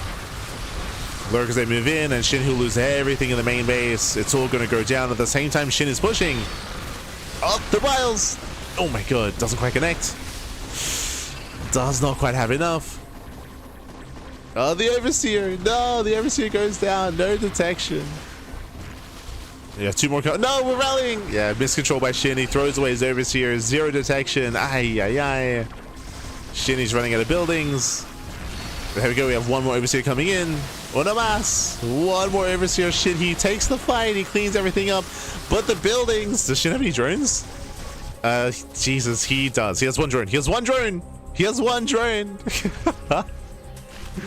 Shin, keep that worker alive. But Shin is, sorry, but Serral has mining. Serral has mining. Serral, he's making more Hydras. He's making an army. Shin is being revealed. Yep, there's a hatchery, which Serral does see, by the way. Serral sees the base. Shin's moving in. There's 8 lurkers. Jesus, there's 8 lurkers. What the hell? And Serral, he should be fine. Serral should be fine. GG gets called, and Serral ties up the series 1-1. Whew. GG. GG, well played. A very intense back and forth here. And again, Shin, he was holding his own, but he was so late to the base trade. He was so late. Unfortunately, when Serral was pushing into the bases, Shin, he was only in the middle of the map. He was only in the middle of the map. So again, he was very late to base trade. With that, he was just pulled apart. We saw him take so much longer to push into the bases and so much longer to deny the mining. And with that, Serral was able to shut him down. And again, we got to see kind of the strength of the mobility of drop lord play for Brood War Zerg here in ZVZ. Just how accessible it is and how impressive it can be. And yeah, GG well played. Very impressive play there by Serral. We're tied up 1-1. Tied at 1-1. The initial 12 pool was very lackluster though. Like I wasn't too fond of the opener from Serral. That's where I was very much so on the fence of, if not against. But the follow up there, the mid game was solid. Was solid. I should also mention as well that Shin was a lot more dedicated early on and did fail to get damage done with the first 56 drone roach move out, if you remember, where he needs to do more damage and he failed to do so. And with that, we're getting into game number 3. We're tied up 1-1. We're getting into game 3. Going to be loading into Sylphid. Let's go. We have our PvP. And just like we've been saying for both other players so far, it all comes down to the current state for the Basilisk boys. How much time have they been investing into SC evolution? How much? As spawning in the bottom hand corner of Sylphid, we have the Canadian Protoss player. We have the SC2 Protoss representing Basilisk. It is a Trigger.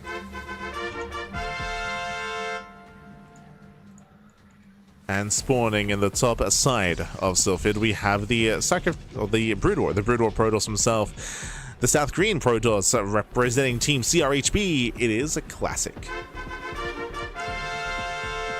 Here we go. Here we go, as we are getting into our next game, as we are getting into game number 2. Welcome to Sylphid. Sylphid is a 3-player spawn map. You can spawn in top side, left side, and right side. So 3 possible spawn locations. As a result, they have a little bit of an RNG factor when it comes to scouting early on. But again, Classic is coming in as a very experienced player in StarCraft Evolution. We'll see how Trigger will approach this PvP.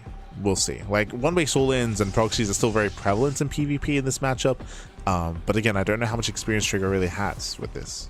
I know he's been spending a lot of time not even playing Protoss or playing Terran. Like, even Trigger's current Protoss, like, I don't know if I have much faith, as Trigger has even been competing as Terran in recent weeks, or in this week specifically. Has been competing as Terran.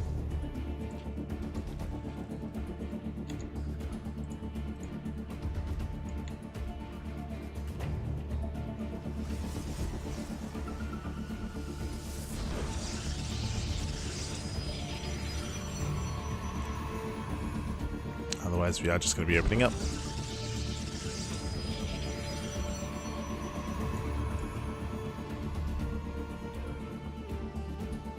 Calming down.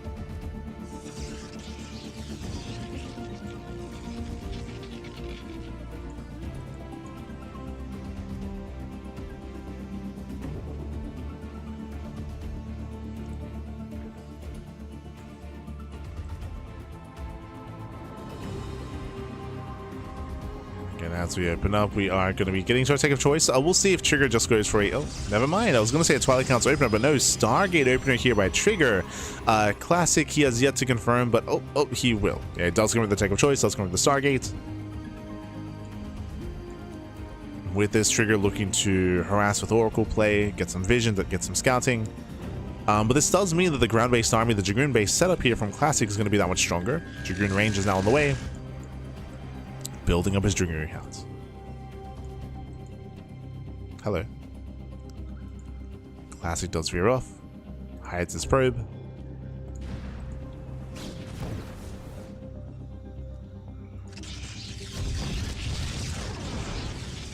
Setting up the proxy. Setting up to reinforce to commit. It looks like 3-gate aggression here from Classic. Bearing in mind that Trigger's defense is going to be weaker because he has the Oracle, right? The Oracle will struggle to defend. We could see some stasis traps that could help a little bit, but only if they connect.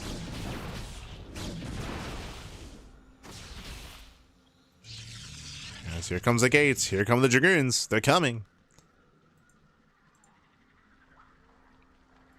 Classic is rallying. Likewise, Trigger setting up. Getting a second battery. Ooh. And Sorga does get called out. So nice damage on the first Dragoon. Nice damage so far. Going proxy. Jesus, we're going for a 2-base 4K all in here from the side of Classic. We have 2 Dragoons who are home to defend. They will zone. They try to. The battery looks like it will finish up just in time to save the second probe. Whew. Does save. Classic does F2 back home for a moment there. Oh, yeah, trying to intercept. And it looks like he will. Very nice. A nice interception. That's a lot of hold damage on the first Oracle. He does catch it. Massive pick of. Oracle goes down. There's one Oracle left. Nice catch it from Classic. Still reinforcing, still rallying. Getting one more probe killer across the map. Just one more worker. And here comes Classic. With a massive amount of Dragoons. Again, back at home, we have 5 Stalkers to defend. The batteries will help, but I don't know if that's going to be enough. We're talking a lot of Dragoons. 11.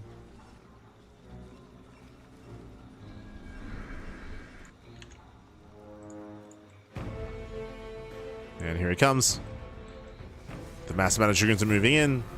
Battery does defend. We can one-shot. Yeah, 1, 2, 3, 4 Stalkers going down. He one-shots the Stalkers. Crazy amount of Dragoons. And with that, every Stalker does 4. Boys being pulled. They lock down one of the Dragoons. He gets 1. 1 for 5. Ah, crazy. Yeah, once again, just one-shooting those Stalkers. Rubbing them all down. And with that, Classic was just a little out of control, and it looks like Classic is going to claim a lead for his team for CRHB. Our Chester Pilot goes down, depowers every single battery. Again, the burst damage of the Dragoons, they don't care about your batteries anyway. GG gets called. GG gets called, and Classic takes a 2-1 lead for CRHB. GG. Whew. GG, well played. Again, Classic, the moment that he saw Trigger go for a Stargate opener, bam, he just doubled down. He just doubled down, went for the proxy, went for the all-in. Again, Trigger, because that Stargate opener, his ground army was going to be that much weaker. It's going to be a weaker ground army due to the Oracles, due to the Stargates, delaying any kind of Robotech or delaying any kind of Blink Stalkers as well. And with that Trigger, he was caught with his pants down. GG. GG, well played. And with that, that takes us here into our 4th game, potentially the final game of the series. Oh boy, we are loading into match point. We're on match point here, and again, it's going to be another ZVZ, a ZVZ between Serral and Solar. Oh boy. And once again, Serral, he'll be able to embrace Brood War Zerg. Now, what's important about what just happened earlier in the broadcast is that Serral, he showed off his Brood War Zerg against Shin, and it was very stylistic, is what I will say. Aggressive first, into Hydra Lurker, into drop play as well. I'm curious to see how Solar will... I mean, he was watching 100%. He was watching. We'll see how he will answer that or how he'll have a solution to this problem, if at all. Let's go. As spawning in the top right-hand corner here of Blackrock, we have the finished Zerg player. We have the Brood War Zerg representing Basilisk. It is Serral. And spawning in the bottom-hand corner, we have the South Korean Zerg player. We have the blue Zerg representing Team CRHB. It is Solar. Here we go. So this is going to be hatch first. Hatch first out of Solar. Likewise, Serral does go hatch first as well. No 12 pool, not this time, which I do appreciate. Welcome to Blackrock. Blackrock is a much more standard map of the map pool compared to Fear and Faith. As a result, there's no ambiguity as to our spawn locations, and likewise, there's no kind of aggressive advantage from having close to spawn locations either. So we are going to be able to embrace the mid game. Oh, hello. Now, I was going to pose the idea of going into 2-base Muta. Solar is going for a late gas. He's going for a late gas. So I'm leaning towards 2-base play here. But I don't like the... I mean, so historically, from my understanding, Muta play is not really viable or not as viable in ZVZ here because of the Scourge, right? The Scourge dynamic changes everything in Muta versus Muta Wars. So from my understanding, it's not really a thing that is seen too much, if at all, because of the existence of Scourge. It's similar in ZVP, where Colossus aren't really seen because Scourge shot Colossus down so hard. So my eyes are on Solar. I'm assuming this is going to be for Roach heavy play, but we'll see. As against Solar, he will avoid the third. He will avoid the third base. He'll wall off on 2 bases. Music completely viable. Okay. Letting us know that it's okay to play Mutas. Well, then Mutas are back on the table. Back on the table.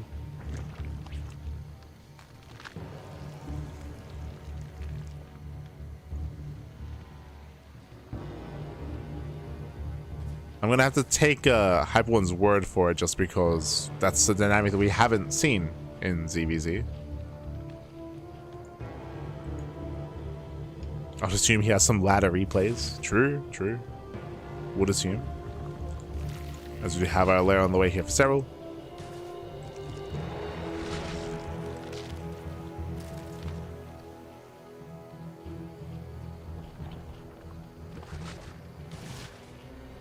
And with this faster layer, we're assuming this is going to be into a hydrogen, into potentially faster lurkers. Otherwise, we could see a Spire out of Serral. Could be seeing our Spire.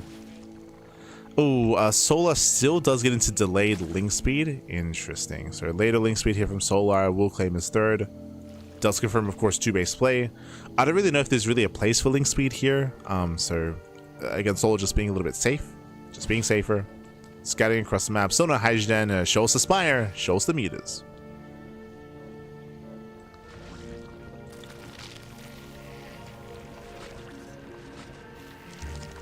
So layer is now done. And there it is. So there's going to be 2 base meter from the side of Serral. Solo, we're expecting Roach heavy play. Now, based on Solo's scouting, and he does go in with the overlay, there we go. He does confirm he's fully aware of the meter play, and we'll see if Solo can punish. We'll see if he can all in. I mean, this is where link speed does actually come into play, where we can go for a Roach-based link all in. Yep, Roaches are amassing. Solo can work as early at 36, so Solo's all in. He's all in, and again, we'll see if he can punish. So far, there's going to be 1, 2 colonies here back at home for Serral. He's throwing down his colonies.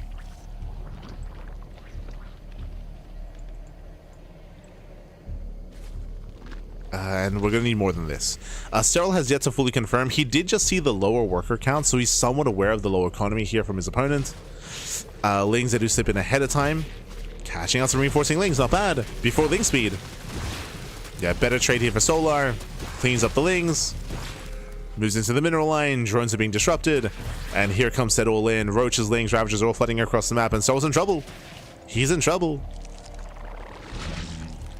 Still being distracted. It is going to be 4 colonies here at the natural. Mutas are coming. If given time, Serral he will eventually defend. Getting a 5th colony. Ravagers are moving in. Colonies are stacked. Yeah, massive piles. Piles are connecting. 7 mutas on the way. Oof. Does catch out 2. And we gotta go. We need a bit of a sense of urgency here. Yeah, we're trying to rush forward here, and it looks like the mutas, they will clean up the Ravagers at least. Yeah, they get 1, they get 2. 3, 4 Ravagers gonna be going down. The wall does break open. The lings, they flood in. And there's still 3 colonies left. Oh my god. Brings 1 down, brings 2 down. Voids are being pulled. Lings, they bust into the mineral line. There's still 1 colony on the high ground, and it's going to fall as well. It's going to fall. Lings, they bust on in. They clean up all the colonies. They bust into the main. Drones are going to be going down. There's still 1 more colony in the main base. Ooh. Yeah, nice backup colony. Zoning away Solar. Yeah, Solar's being zoned away. Solar, oof, he's droning. He's droning up. Serral holds. Serral, he holds on. Minimal losses here at the natural. Solar's now forced to drone up, but the all-in has failed. Failed all-in. Again, it took so long to break down that front door. It's so long to break through the initial hatchery.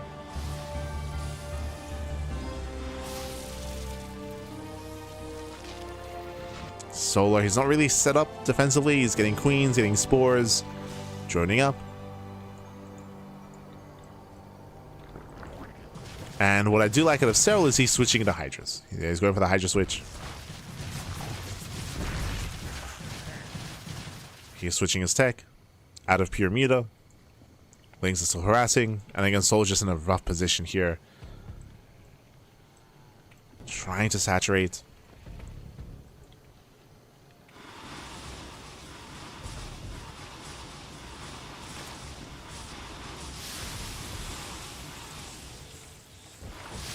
Picking in.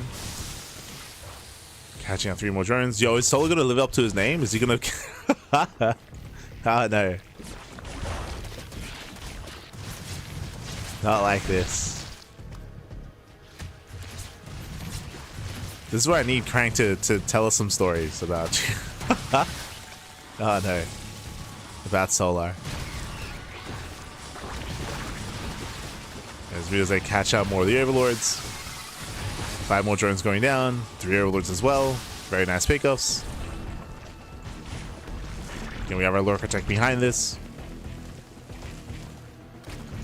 And Serral is just looking a little more comfortable. Now, the downside, of course, is that Serral has still yet to expand. There's still no third base for Serral. Just now claiming it. Nice position with the Hydras.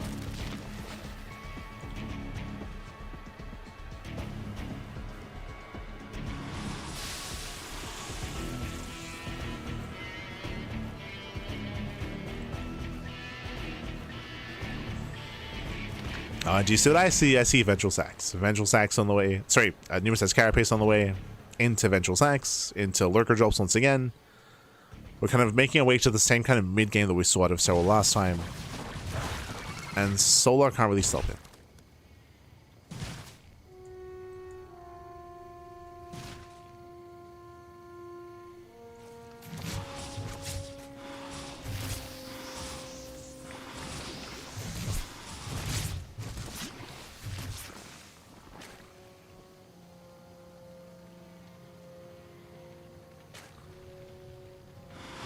So it does pivot around.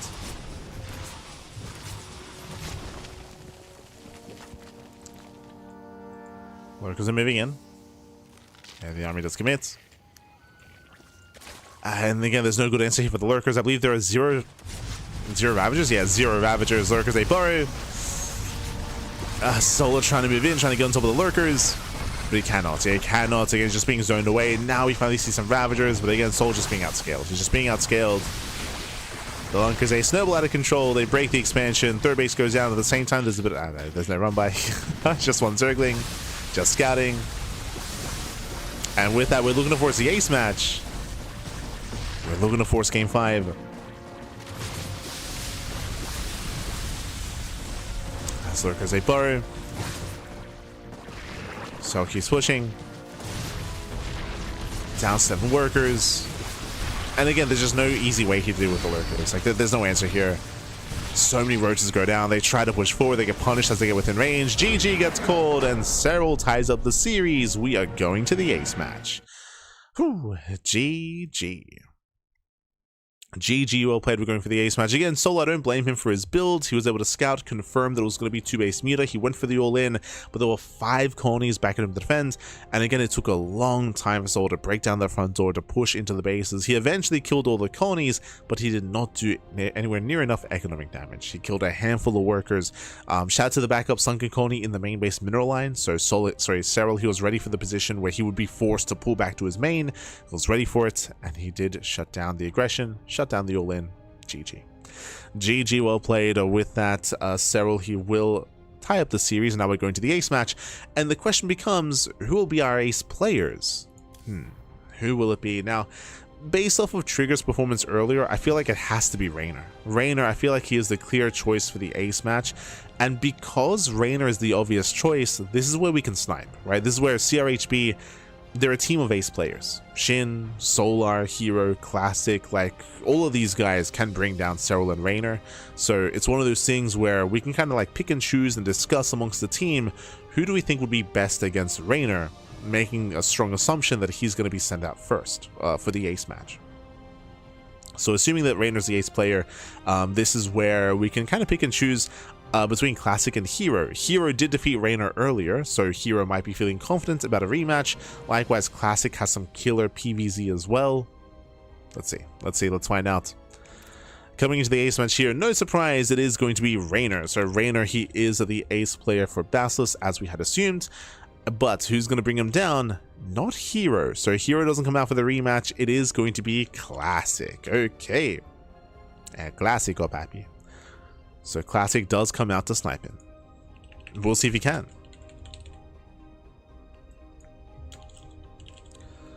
We'll see if he can. As we are loading into match point. We go.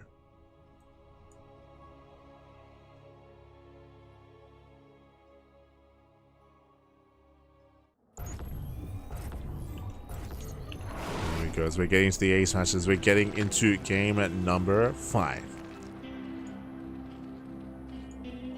Un momento, as I set up our player names. Un momento here. As spawning in the top right-hand corner of match points, we have the red Zerg player. The red Zerg player himself. We have the Italian Zerg representing Basilisk. It is Reynor. Let's go. Oh, the Broodors are. Oh, he's playing Broodor as well. Oh, okay. And spawning in the right-hand corner, we have the SC2 Protoss player, the blue Protoss, representing Team CRHB. It is a classic. Let's go. Let us go. As we're getting to the ace match, it's going to be on match points, as we are technically, I guess, on match point.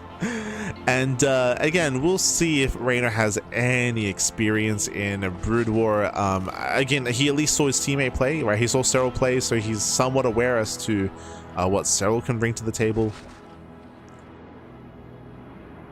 Has an idea as to how to open up, I'm sure. Forsake the unnatural natural, and welcome to match point. Now match point has a shorter rush distance by ground, a much shorter rush distance. Aggression can be favored as a result.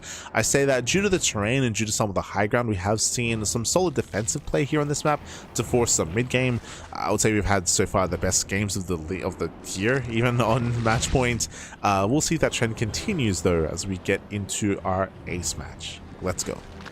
Let us go. For now, we're calming down, we're settling in. We have our openers. We're expecting Stargate play here by Classic, going for a Stargate base opener into the mid game. In the mid game, that's when we can kind of shift gears and go for Twilight Council into Glaives, into Blink, into Charge, into +1, or even a rush into a Fleet Beacon. Classic will have options. From the side of Reynor, again, I feel like we're just curious to see how he does approach this matchup and what his ideas are about ZVP and StarCraft Evolution.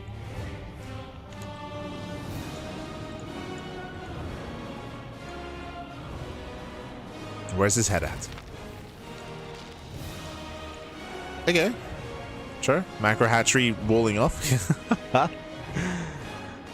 Creating a choke point at the ramp. I like it. I appreciate it. I think there's multiple gaps in this, but sure. Yeah. So there's a gap here on the top side and on the bottom side, but choke point nonetheless. Stargate opener out of Classic.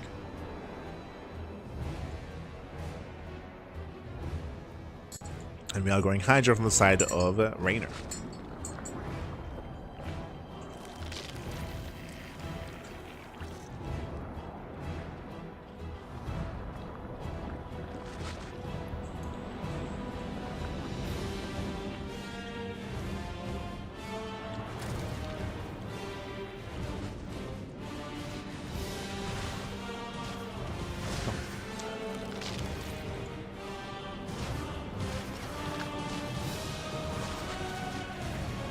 So far we do try to poke in. Poking in, pulling away.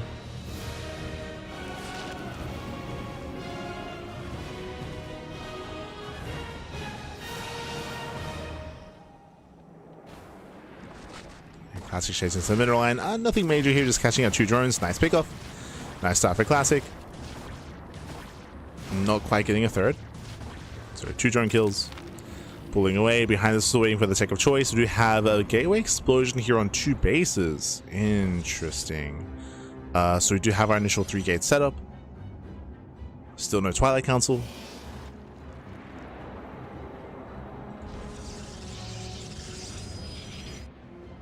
You have my attention. As the Oracle does bust into the main base. No Spore. Ooh, no Spore in position. 5 drones. Oh my god, up to 6. 5 drones going down. Oh, the Oracle's on A move. Has to pull away. Does take some extra hold damage, but so far, very nice damage here by Classic. As Reynor, he is skipping spores. He's choosing to skip spores, so quite greedy here from Reynor. So far, is being punished for that greed. Second Oracle's moving out. And it's heavily, well, right now, Reynor is heavily reliant on these Hydras. On keeping up. That's who lose another 2. Another 1. Another 1 drone kill. Ooh, doesn't quite get the other.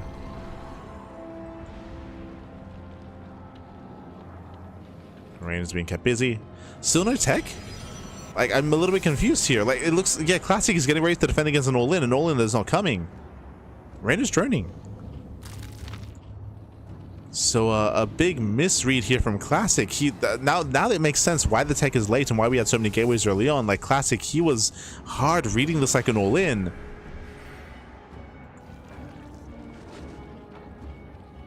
Classic was terrified, and as a result, Classic has a late third base, late tech, late upgrades.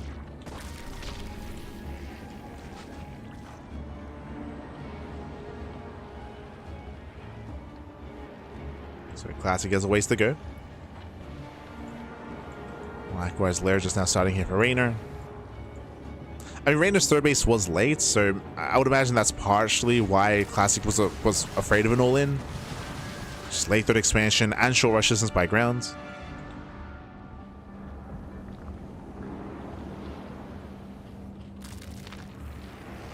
Now we get the sport. No, yeah, now we get it, but that's gonna be another 5 drone kills. Oof. Did I say 5? 6, getting up to 7. Oh, 6. 6 drones going down. Classic pulls away.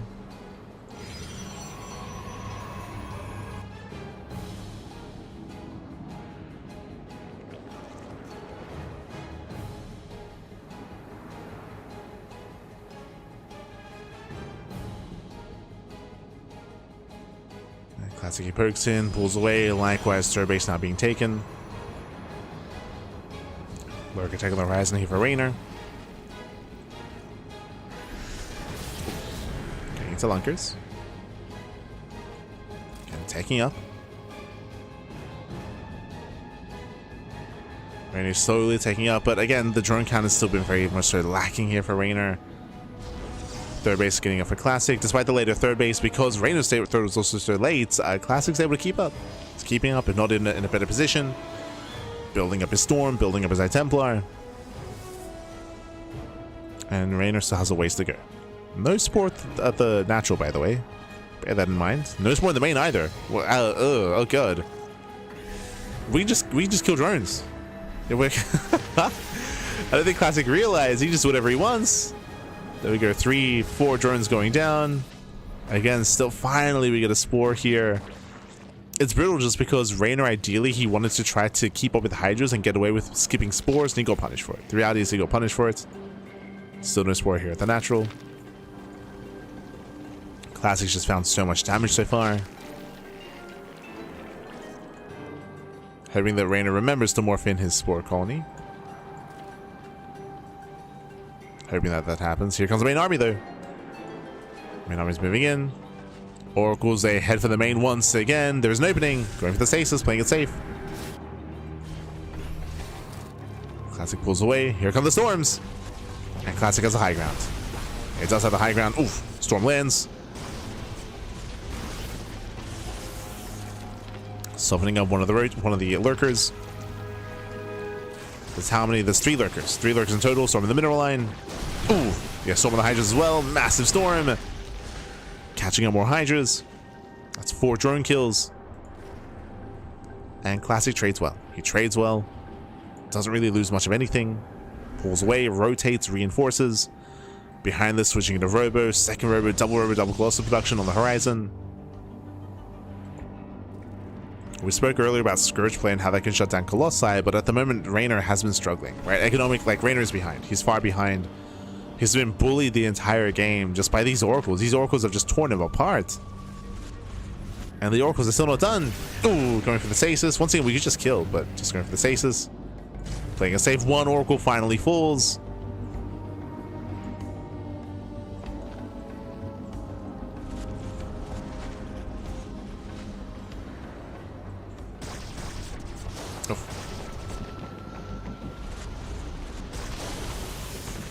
One Oracle goes down.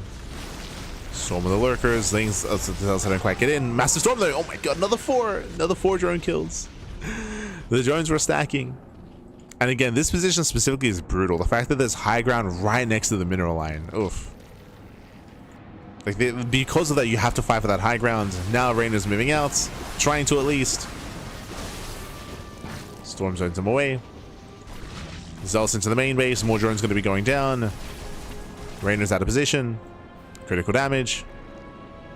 Classic rotating over. I don't see Classic pushing up this ramp anytime soon. It is a brutal choke point.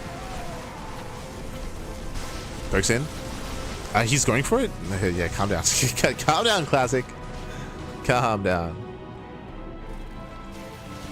It's not going to happen. Reynor does sneak out a fourth. So far, I believe unscouted. Yeah, unscouted from Classic, so he's unaware. Otherwise, he could shut it down. And again, here come the Colossi.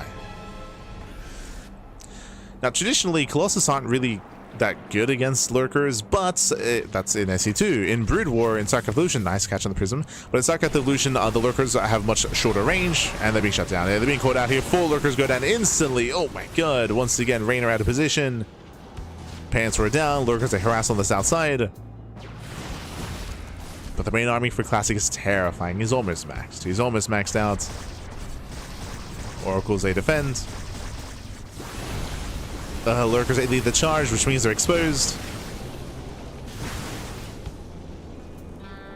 There's that detection. Lurkers are cleaned up by the Oracles. Classic rotates. Oof. Massive Storm takes out another Lurker. There's what, 2 Lurkers left? Only 2. Soon to be 7.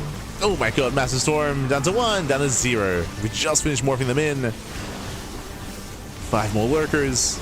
Storms are crazy. And we have 4 Colossus. The Colossus, they reign supreme. They snowball out of control. We have a Queen's Nest on the way, but it's too late for that. At the same time, Reynor he's have something run by. Ooh, Classic is not herO. Classic is not herO. He does react. Does wall off Lings. A couple of them do still slip in. They all slip in, actually. Maybe he is herO. Maybe. The herO wall. Babby with GG gets called, and Classic, he'll claim the series 3-2, winning the best of 5 for Team CRHB. GG.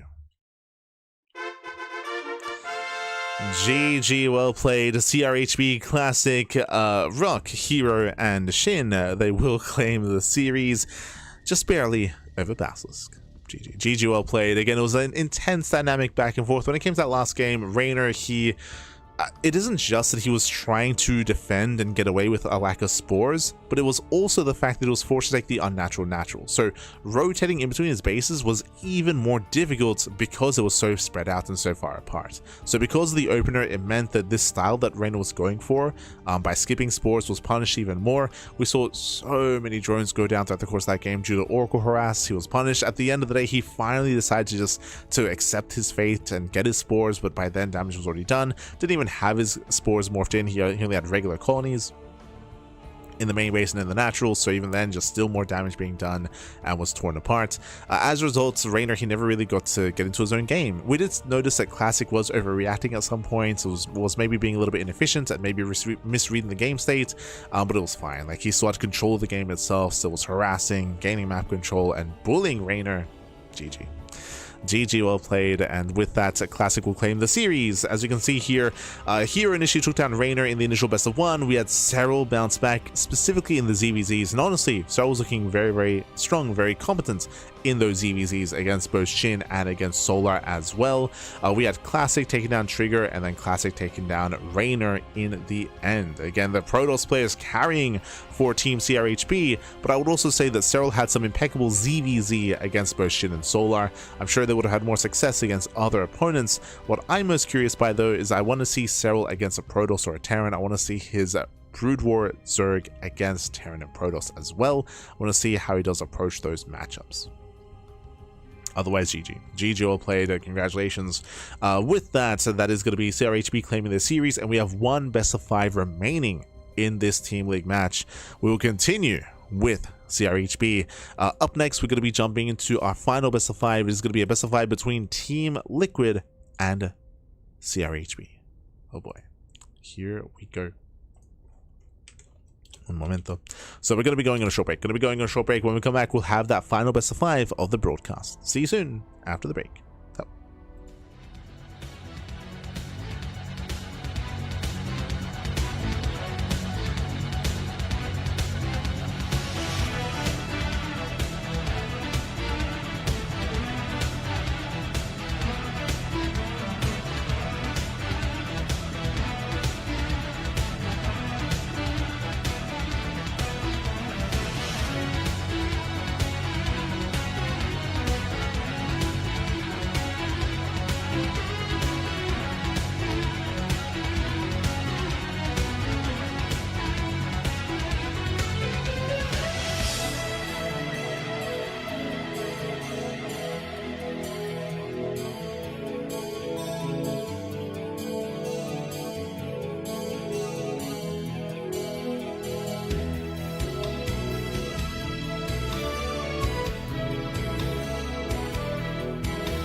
welcome back, everyone. Welcome back. Welcome back to the final series of the broadcast. Welcome back here to the CranKy Season 4 Group B, week number 1. Again, we are here. We are live with our round robin group stage, and we have returned with that final best of 5. Let's go. Let us go.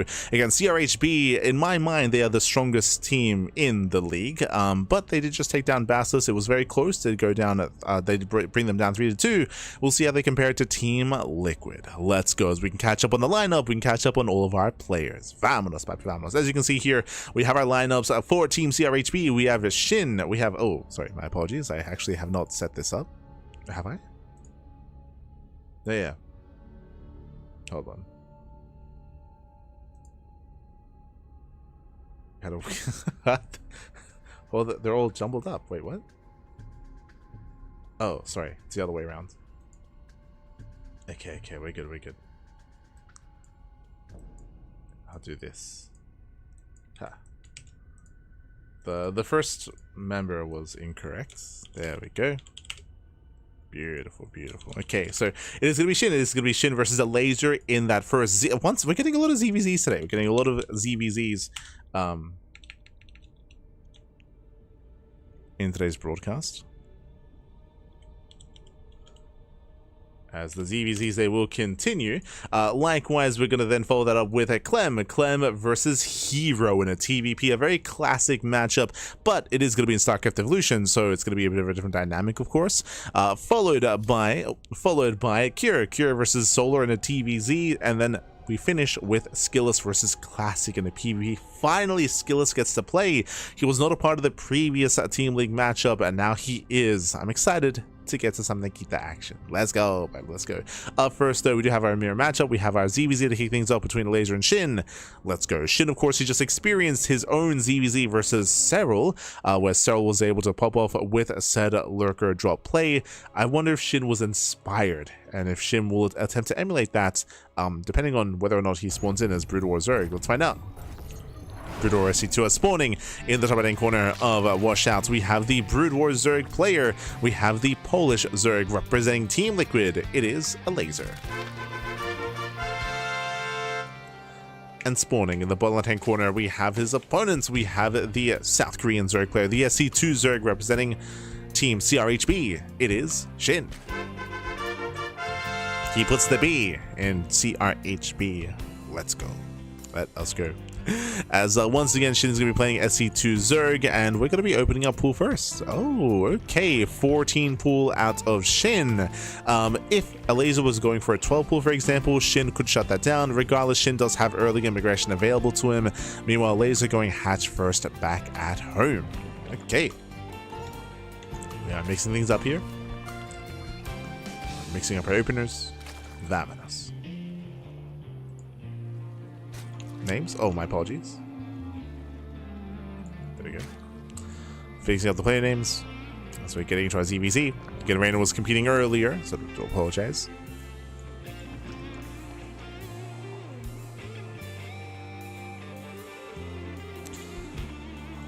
That's from here. A laser going hatch. Jesus. Hatch before gas before pool. Hyper greed out of a laser. And with the initial 14 pool, Shin, he can punish. He's going to have a lot of links early on, and link production is going to be heavily delayed here for a laser. It'll come down to the worker micro to pull in the boys. It's going to be a very chaotic early game here from a laser as links are coming. Ay. And I know laser's known for greed, but I wonder if that came into play when it comes to Shin making and choosing this build. Lings, they do skirt around the edge. I mean, this is hurting Shin more than anything, because if Shin just moved out across the map, a laser couldn't do anything about it. Like, there's still no pool. Like, there's still nothing. There's still no pool. But this will catch a laser off guard. And a laser should pull the boys to save as natural. I'll be honest, I don't know if Shin can actually kill any bases. But we'll see if he can kill any drones. I guess that's the most important part. With good enough worker micro, I feel like a laser should be okay. Yeah, laser, he evacuates to natural. Should be ready to drone drill. Should be ready. Yeah, these things, they cannot get into the mineral line. Oh, gets one. Yeah, one drone goes down. Gets one drone. We do see oversaturation in the main. And with that, Laser holds. Yeah, Laser, he does hold on. This aggression here from Shin doesn't really get too much done. Gets 2 drones. Does force out a bunch of lings at least, which I'm sure Laser wanted to drone up, but he gets away with his 3 hatch opener. So I do like a Laser's position here, as he's able to drone up, saturate, Reynor over. He was forced to make the colony. True, true. He was forced to make the colony, forced to make all these lings. So it's a little bit messy.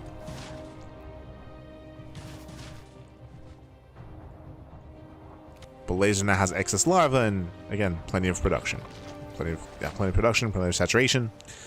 Now going for his hydrogen.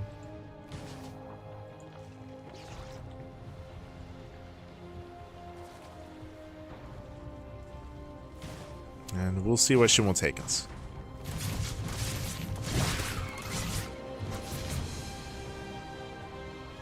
Shin is backing off, droning up. He does pull into 2 get Jesus. Okay, he does get double gas to make up for his delayed gas. Hidden Roach Warren, looking like a Roach base all in here from Shin. I do think it's a good call to just assume that Laser is going to be hyper greedy. But Laser with a faster lair tech. Oh no, never mind. There it is. With a faster lair tech, his goal here should be to rush into lurkers. We'll see if Shin can strike before lurkers come into play.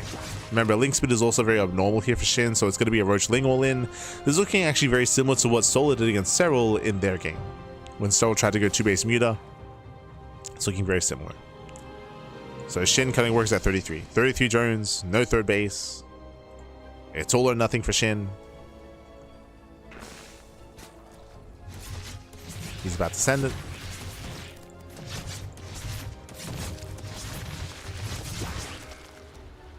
Blink Scout does confirm lack of saturation, and here comes the all-in. Back at home with renowned sunken colonies. 2 so far. Hydrogen is exposed, true. Hydrogen is exposed. And here comes Shin. There's a world where even if the goal here was to rush into lurkers, there's a world where the hydrogen goes down and lurkers never come into play. Shin is coming. Whirling across the map. Pushing in towards the natural.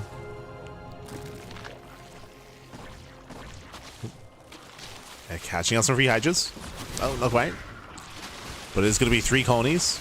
Yeah, they're going to be finishing up. Lurker tech is on the way. Can it finish? Can it Laser hold? Yeah, these Ravagers are too close. Yeah, too close. So some miscontrol there by Shin. Bleeding out 2 Ravagers. Lurker tech is halfway done. This first hatchery is going to go down. And remember, Shin is flooding. Like, Shin is link flooding behind this again. Shin is completely all in. There's no follow-up. Makes up a Hydra. Does catch a Hydralist. Takes down the 2nd hatchery. Does commit in. Yeah, tries to lock down the army. Shows the Biles. Oh, shows the Biles and Biles. They don't quite connect. Yeah, Biles were late. Late bounce out of Shin. Did not look down the army. There's still 3 colonies behind this. He wants to go for the surround. Biles, they catch 1 Hydra. Yeah, 1 Hydra went down. Shin is close. He's close, but he cannot break this wall of spine coolers of sunken colonies. And Lurker's finished. Yeah, the Lurker tech does complete. The Lurkers are morphing in, and a Laser is holding. Laser's holding on. Shin behind this. Now he starts to drone up. Now he starts to saturate. At least the Laser's contained on 2 bases. But Laser, he survives. He survives, Pappy.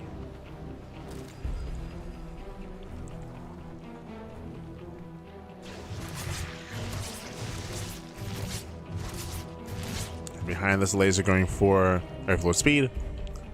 Going for Numerous carapace.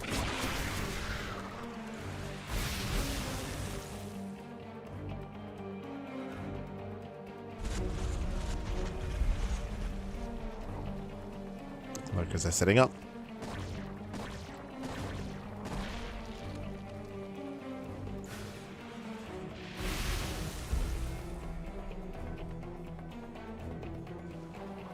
And Shin still has some momentum when it comes to his army supply. Like, he can still build up some road traffic and still try to break through a siege line, but as we build up more and more lurkers, it's going to be that much more difficult.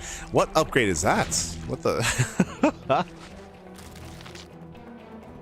I don't think I've seen that visual before. Is that like a overload capacity upgrade? Oh, antennae. Oh, okay. That's, I guess, increased detection, increased range. Okay. Once again, I'm loving the Brood War upgrade name. It's like, what's the upgrade? Ah, just, you know. He just gets antenna. Okay. Antennae, papi.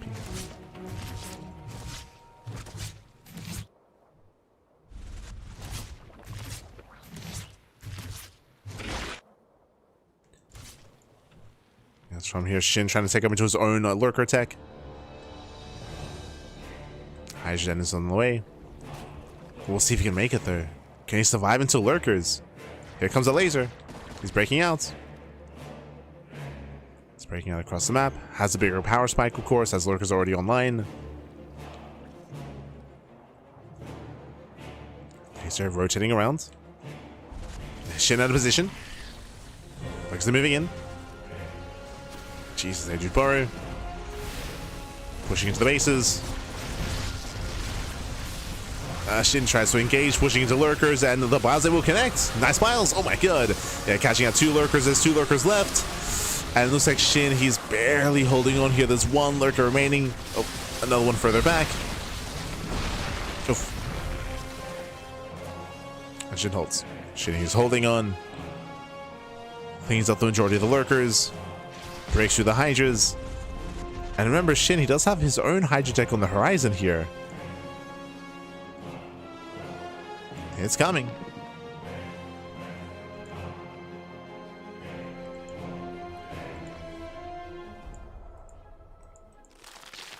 There's laser backs off. Morphing in 4 more. 4 more lurkers. Gonna be 5 in total. Laser rotates, looking for a base. There is none, not yet. Laser claiming his own 4th.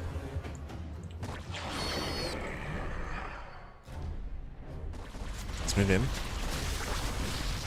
Pushing up a ramp. Oh. I was catching out a lurker.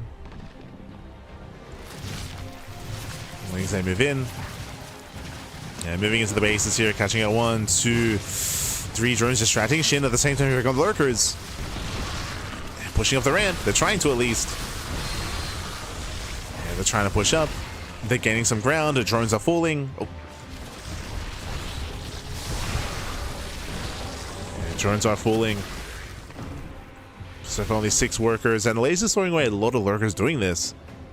Some rough trades. Some rough trades. Shin is surviving. He's defending, papi. And soon he can counterattack. Again, still just waiting for his upgrades. Still waiting. Every fight, Laser's resetting his lurker count, so he just hasn't really been able to build up to mass lurker. To hit critical mass.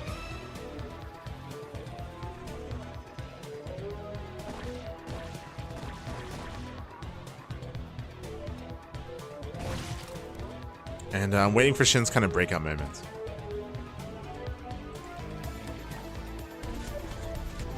It's coming.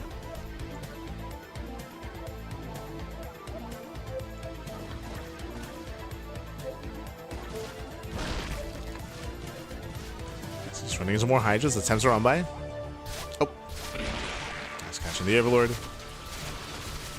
Shin did never decide to take up into lurkers, but he's maxed out on a Roach Hydra, on Roach Hydra Ravager. Oh. Let's respect those lurkers though. Does need to respect them. Rotates over. Does rotate. Does get 1. Better engage here for Shin. Lurkers out of position. And we just ignore them. True. They break through the front door. Breaks down the rocks. Moves in. A laser is racing over. It's racing over to defend. It's stuck with the low ground. Where are those miles?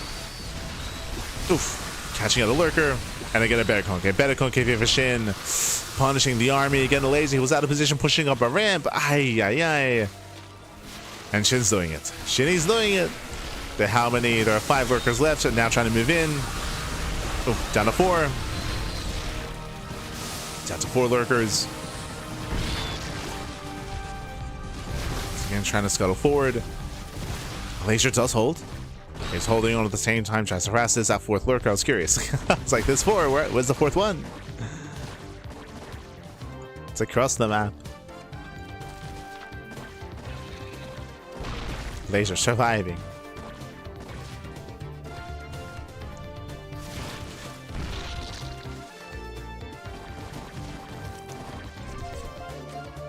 Yes, that's a lot of supply dedicated to defending against one lurker.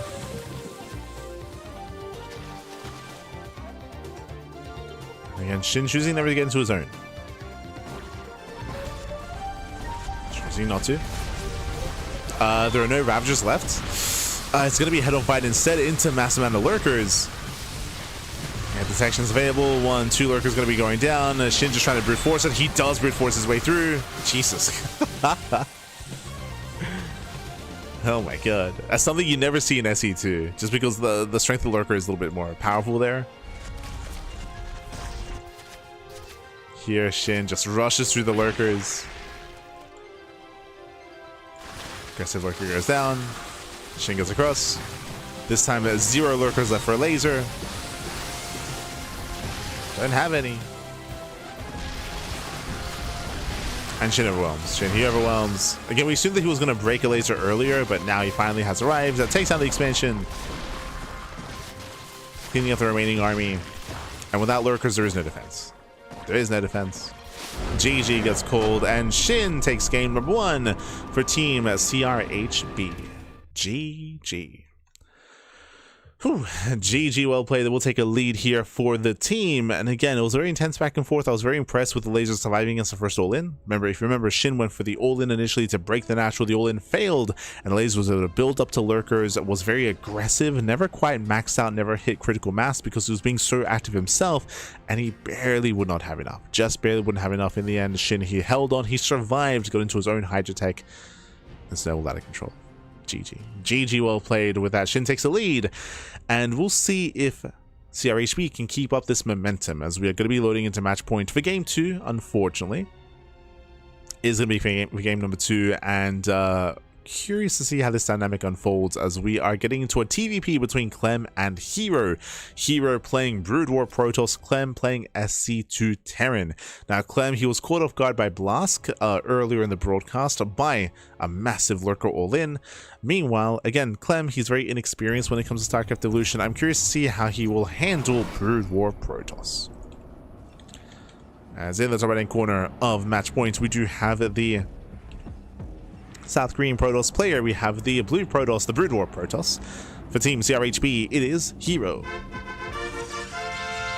He puts the H in CRHB, and spawning in the bottom left-hand corner, we have his opponents. We have the French Terran player, the red Terran for Team Liquid. It is Clem.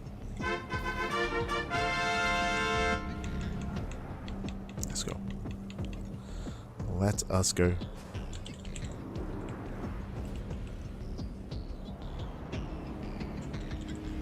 To set up our players.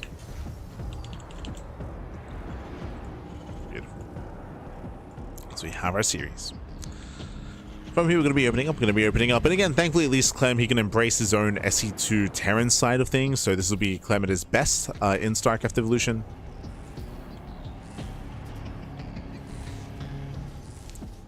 Meanwhile, historically, when it comes to TVP, we have seen typically a very heavy gateway play at a Protoss. Like gateway play into Storm is what we expect.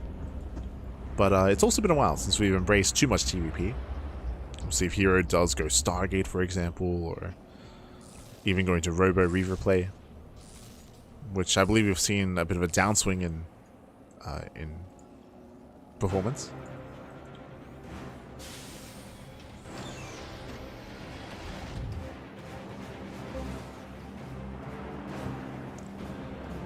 So we're just getting full scout, confirming single gas opener, rank expand, economic start here out of Clem.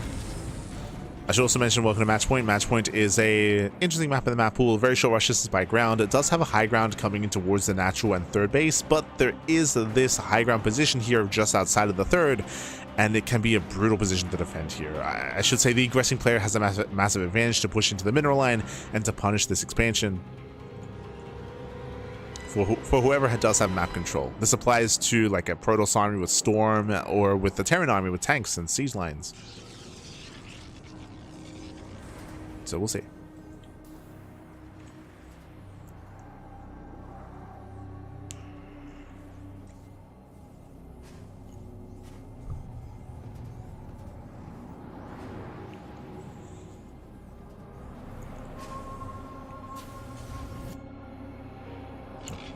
That's from here sitting for a proxy pylon.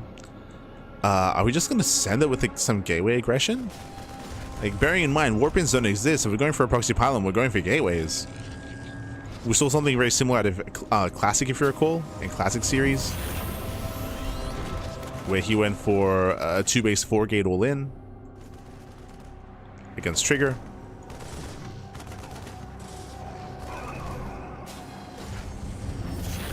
And no, proxy. He's going for the robo in the face of Clem. He's crazy. Proxy robo, proxy reaver. Okay. Alright. Let him cook. I mean, already he's delaying the CC. He delays the CC. Disrupting the build. Here already being an annoyance. With 2 Dragoons, he can fight these Marines. Cyclone, though, has arrived. Does he scout? Do we drag the army towards the robo? Bappy. Okay. So far, so good.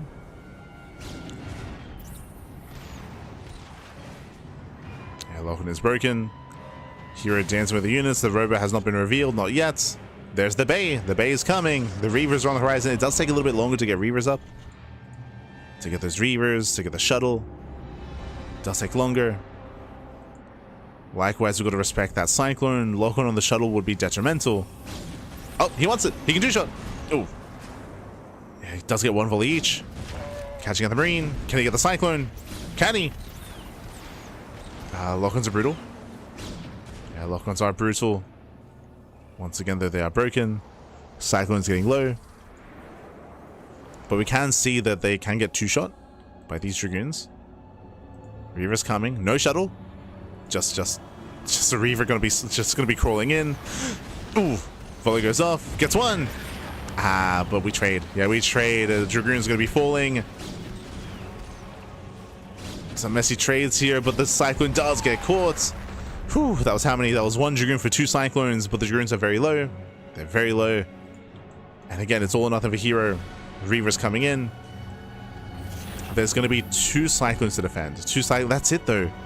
Only 2 Cyclones are now going for an assault for another Cyclone. Double factory production, mass Cyclone. Lochen on the high HP Dragoon. Second Cyclone comes in. Lochen also on high HP Dragoon as well. Reaver is revealed.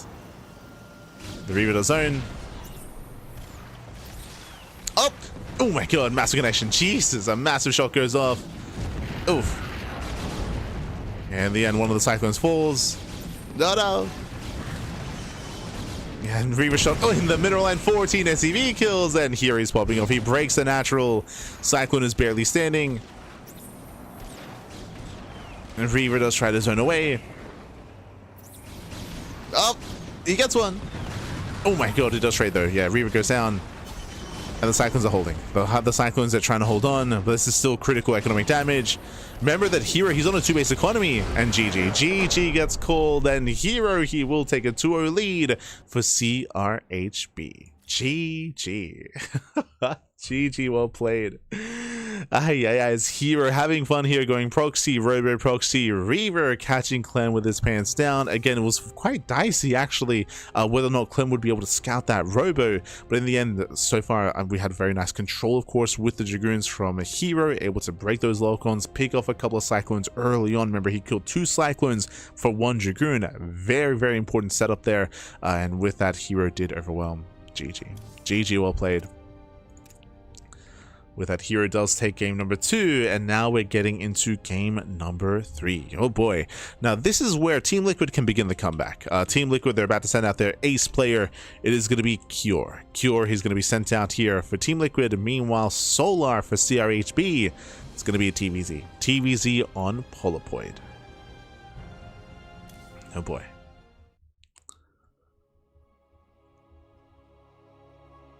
Here we go.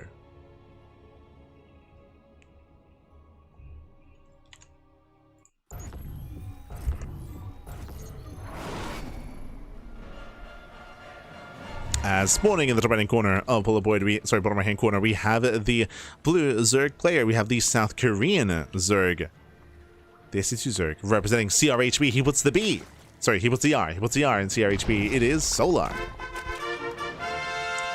Leading the series 2-0. And spawning in the top left hand corner, we have the South Korean Terran, the Brood War Terran representing Team Liquid. It is Cure. Let's go. Let us go, as we are going to be opening up, and we do have cross spawns on Polypoid. Diagonal spawns here. So long rush distance by ground, long run distance by air. Just long distance period here does lead into more secure bases, longer and later games. Typically, we do want to favor Zerg on these larger maps with a longer rush distance, as it does mean that Terran players are going to be less effective when it comes to being aggressive, punishing bases, and keeping the Zerg player at bay. I will say that we spoke about this earlier, actually. I'm getting deja vu from yesterday, but the bases are very spread out, so that it can be difficult for Zerg players to defend as they take their 4th and 5th bases.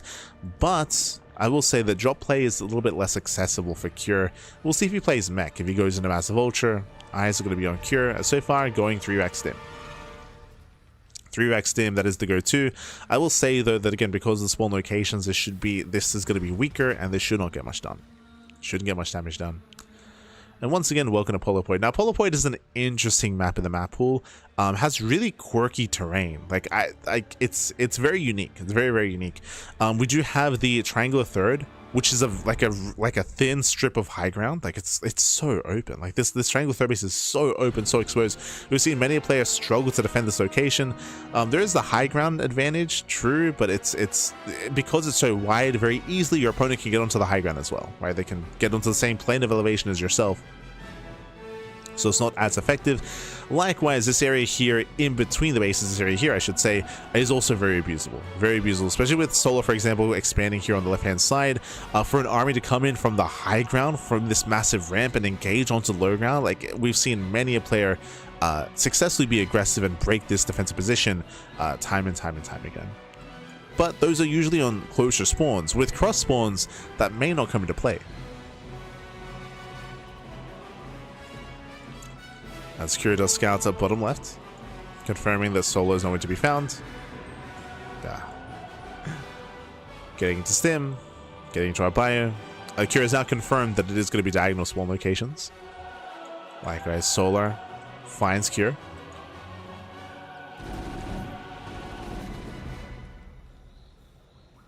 They do scan each other. Bearing in mind, again, we are in a best of 5, so first to 3 will claim the win. Solar needs 1 win here to claim it all for his team.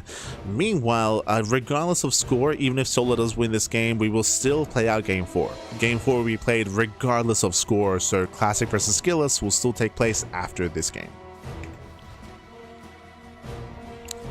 It'll still happen.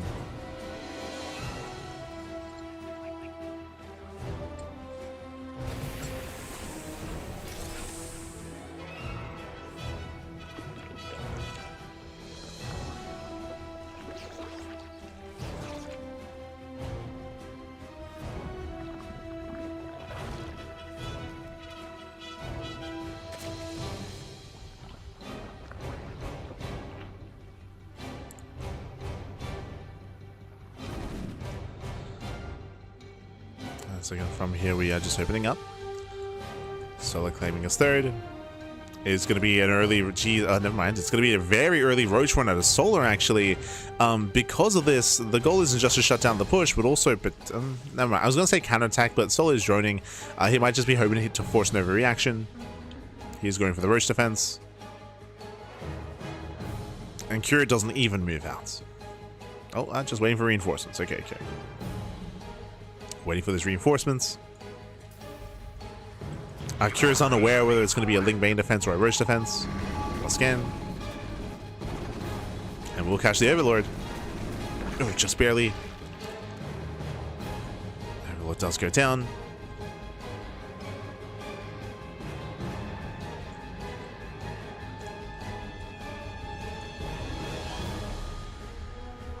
From here, Cure is breaking out. He's breaking out across the map. Again, we should have plenty of roaches. I believe 7? 9. Okay. 9 roaches. 5 queens. They come together. And Curie shouldn't really gain much ground here. Oh, yeah, Meg's exposed.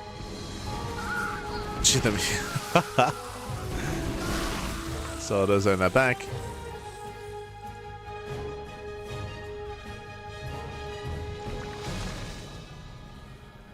And with that, Solo holds. So he does hold on. Likewise, gas is now being taken here. Soul just taking up, getting to +1 carry pace into his own Lingbane Roach Ravager. I would imagine that's going to be the direction of choice. Otherwise, he could just go Roach Ravager into Hive. So Soul has options. And we have the answer, Lingbane Roach Ravager. So Ling speed is on the way, so we're going back into Lings, and again, we should be going for a Baliness momentarily as well. Meanwhile, Cure is taking up and is switching into more factories, but still bio production. So it's going to be Biotank. Biotank at a Cure. Getting into +1. Science Vessel is on the way, or Science Facility is on the way, most likely for Science Vessel play as well. So there's Irradiates. Settling in. Let's see Zercho on the shot. Another 3x opening, I guess. Yeah, it was 3x. Yeah, it's still the go-to. It's the Zercho. I know you've been catching up with some SE Evo. You're catching up. But yeah, still the go-to. Buenos dias. Buenos dias, papi. Buenos dias.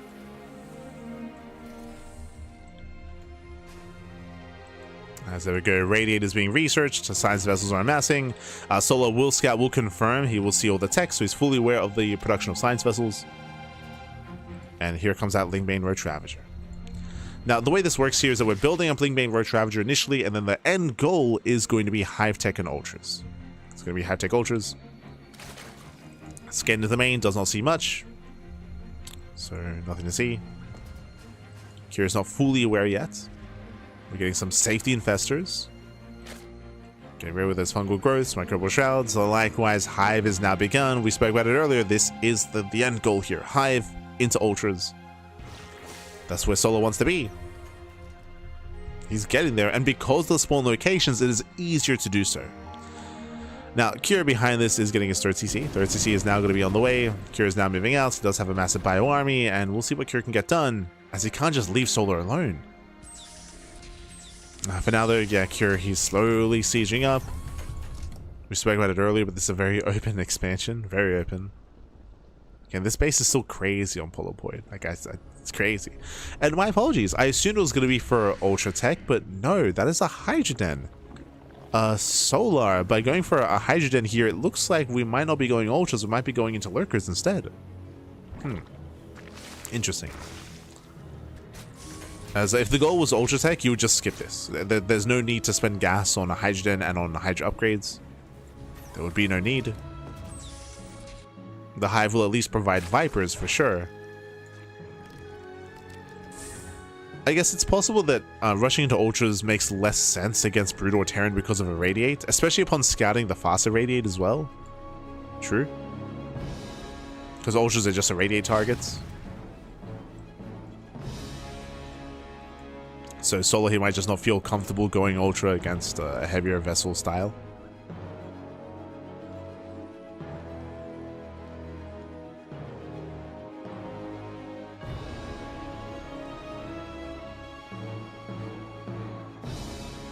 So we have our Vipers on the way. Creep is spreading very nicely here for Solar, as Solar, he's started to take over the entire map.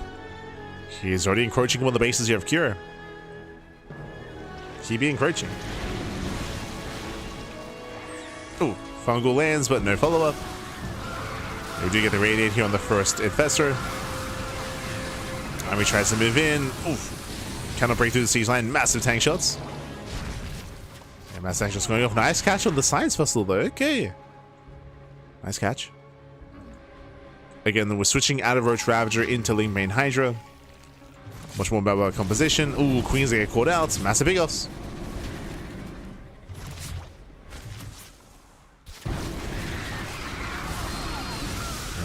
Losing one of the Queens. The army does stem in. Vipers, we're going to calm down.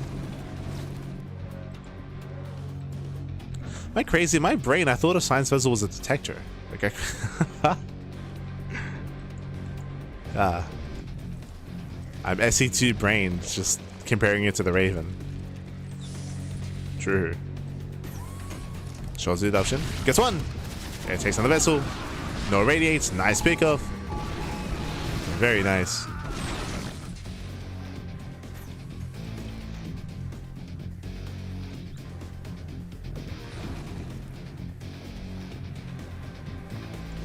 Solar rotates towards the south side. Okay, there is a siege line.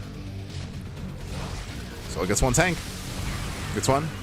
Just the one. Vipers, they need more energy. Nice defense matrix. The defense matrix buying time. Banelings roll into the middle line. They do catch 5 SCVs. Nothing major. Cure holds. Cure, he's holding on. And Solar, he is going for that Lurker Den. Did mention it earlier, but Lurker's going to be on the horizon. More Vipers as well. Getting it to 5 Vipers.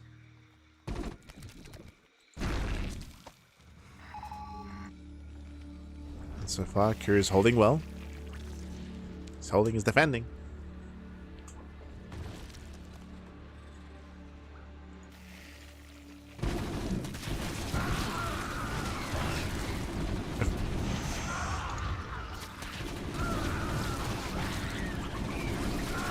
Definitely his detector's not detecting. Well, we saw Cure scanning. He was scanning for creep when he had a science vessel with the army. So that's why I was a little bit confused. He was scanning for creep with his vessel. But maybe he just wanted the double scan, you know? He just wanted to be certain that he could see the tumors. Just wanted to make sure. True.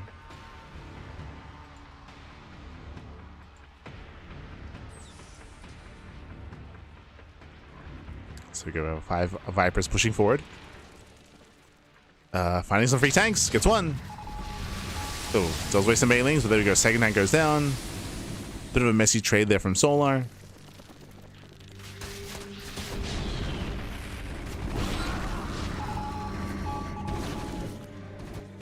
Catching out 2, there we go 3, getting up to 4, 5. Yeah, all the tanks going to be going down. Very nice abductions.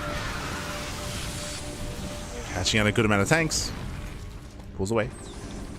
From here he pulls away. We have more Hydra production underway here. This should be for the Lurkers. It looks like we have triggered a counterattack though. Cure's coming. Vipers, they need to gather energy. Banelings are denied. Cure's pushing further in. Cleans up all the creep. Pushing into the bases.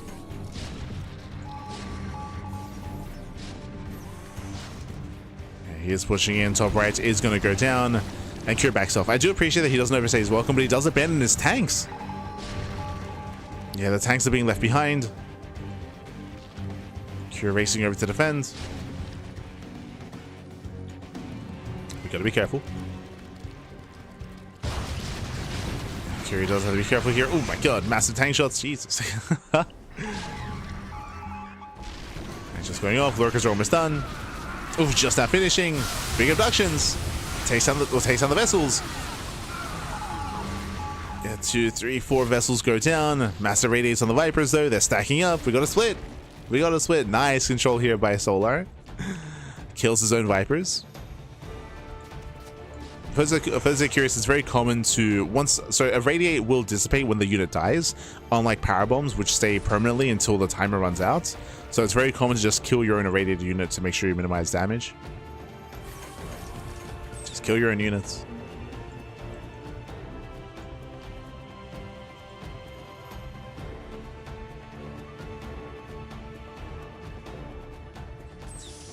I know what smurge means. Smurge is like, it's when you're smurging. It's when you're smurging. Ah, no. It's like feels bad, man. Except it's like one step above that. So it's Zoomer speak.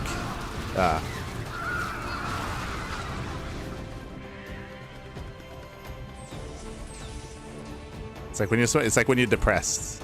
Like quote unquote depressed.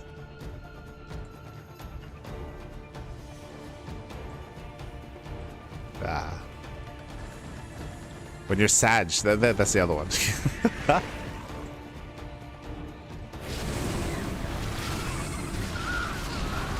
There we go. Vibes that move in, catching out 1, catching out 3 tanks. Does catch 3 tanks, getting a 4th. Oh, going for the vessel as well. Yo, the abductions, we're popping off. The Vipers, Pappy, the MVPs, sniping everything.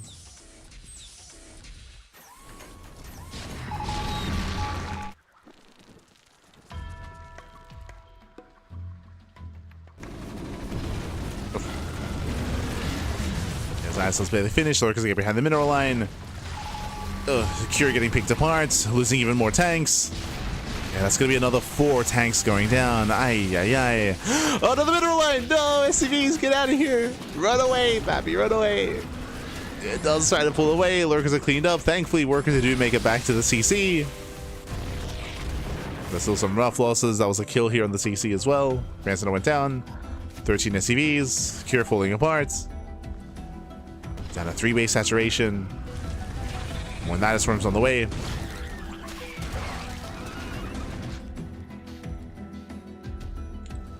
More Nidus, will still up to 6 Vipers. Oh.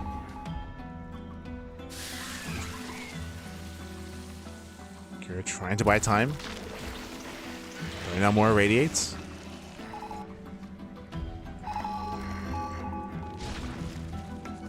Vipers, they've made it.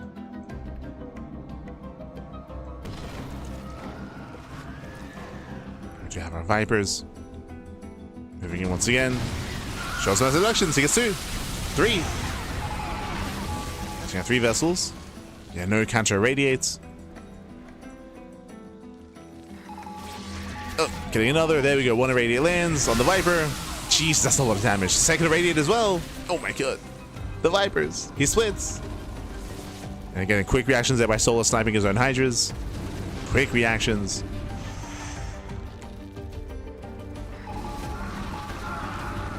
Pull away. We're lacking Lean Bane, we're lacking Lurkers, we cannot fight this head on. So he has to pull out. He has to pull out. We'll start losing bases, does need more Banelings. That is 14 Banelings morphing in. Banelings are coming. Ooh, and Cure, he will find all these drones. And we will find the mineral line, nice damage. Cure does have center left up and running. Soul's coming in. He does find some tanks. Let's catch a couple of free tanks here. 3 tanks going down. This army's trapped. Do we split? Do we split, Pappy? He does. He tries. Yeah, the army gets caught out. And Soul is rotating. Once again, rotating towards the most important mining base here for Cure. Center left. And again, Cure, he has this corner of the map. He's on his, what, 5 bases, but getting his 6th base is going to be so difficult for Cure, as he does not have map control. As they move in, they catch out 2 of the science vessels. Nice irradiates. Catching out 3 Vipers. 3 Vipers go down. Let's find a couple more tanks. Oh, nice counter strike by Cure. Gets in. It gets into the bases. Catching out 10 more drones. 11 drones going down. Solar also now starting to struggle here. He does not have a bank. Yeah, no bank for Solar. Like, these marine pushes from Cure have been hurting quite hard just because Solar's been avoiding. There we go. I was about to say because he has been avoiding Lurkers. If we had like a couple Lurkers here to defend these fringe bases, different story. Finally, they're on the way. And the Marines have been a problem.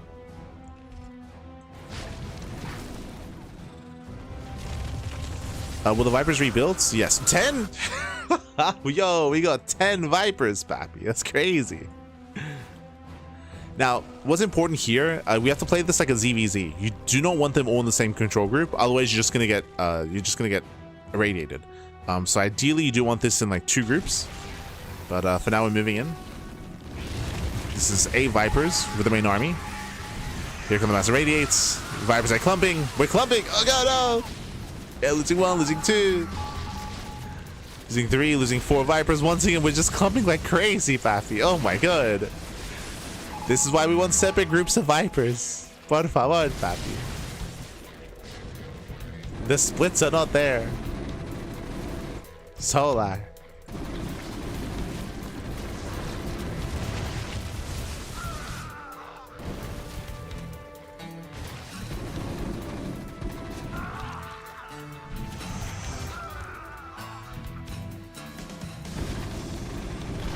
So with that, we just see Cure going for the counter attack, going for the backstab. But Drone's going to be going down. Solar getting pulled apart.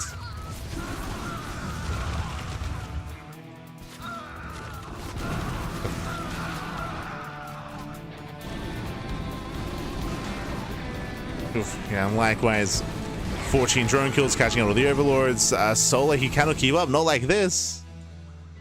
The counter attack's not even just drop play. We're just walking across the map. Cure, he does establish a 6th base. We spoke about this earlier, but this is a big power spike for Cure. Getting a 6th is so difficult. He's getting it. It's getting up. Solar has to stop this. He needs to stop the 6th. Someone gets 2. Once again, a radius to the face. Oof. Yeah, once again, oh god, the Vipers, they take so much damage. 2 Vipers going down. Ducks one more tank.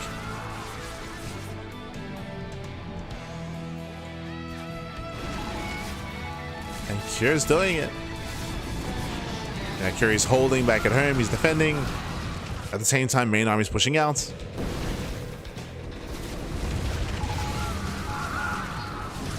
Oof.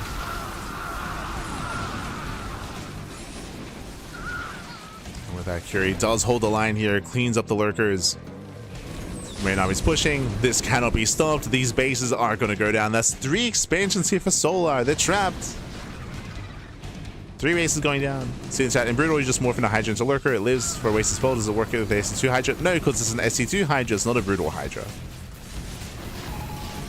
Remember, different units, and GG gets called. GG gets called, and Cure, he does fight back for his team, for Team Liquid. GG. Whew, GG, well played again, Cure. Very nice counterattacks, very nice counterplay here from Cure. Non-stop marine move-outs were just punching bases, punching mineral lines. Solar could not deal with these marine counterattacks. Likewise, Solar, who was doing decent when it came to engaging with the main army and catching out the vessels, catching out the tanks, but again, the run-bys were getting out of hand. And likewise, he could not stop the growth of Cure. He eventually broke out. He eventually took his he eventually took his 6th expansion and did so out of control. GG, well played. Likewise, we saw Solar, he was being very inefficient, and he had no bank as a result. He had no bank, partially also because, despite all the bases, he kept losing workers and losing hatcheries. GG, well played. With that, Cure, he does fight back for himself, he does fight back for his team. And with that, can we force the ace match? Can we force the ace match? Can we go all the way to game 5?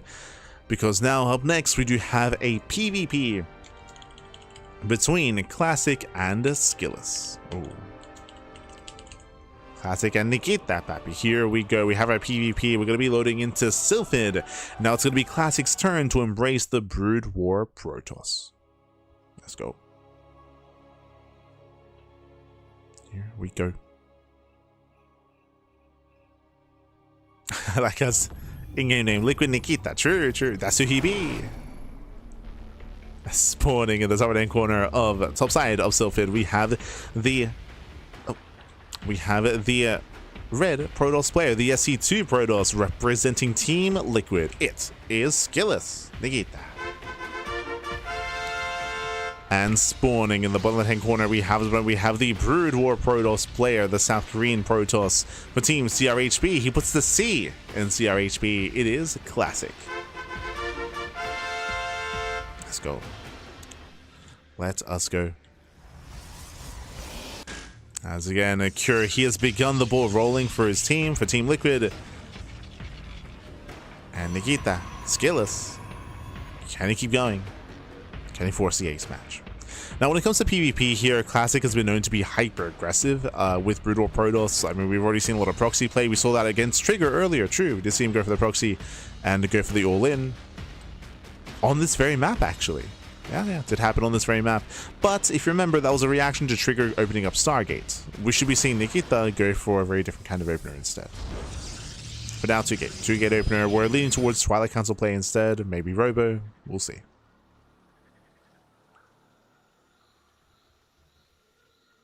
as we're looking for each other.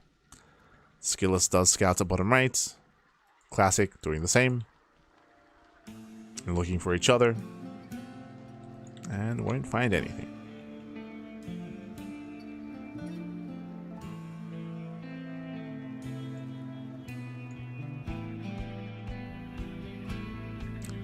And we're looking, we're searching.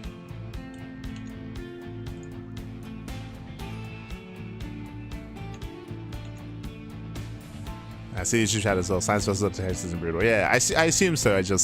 If you recall, like in the early to mid game of Cure vs Solar, I saw a lot of scans for creep, despite there being Science Vessels there. So I was a little bit perplexed. But oh my god, let's go!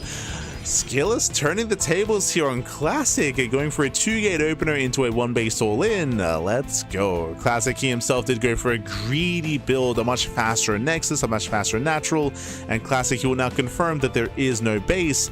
Classic's in trouble. Classic, he is in trouble.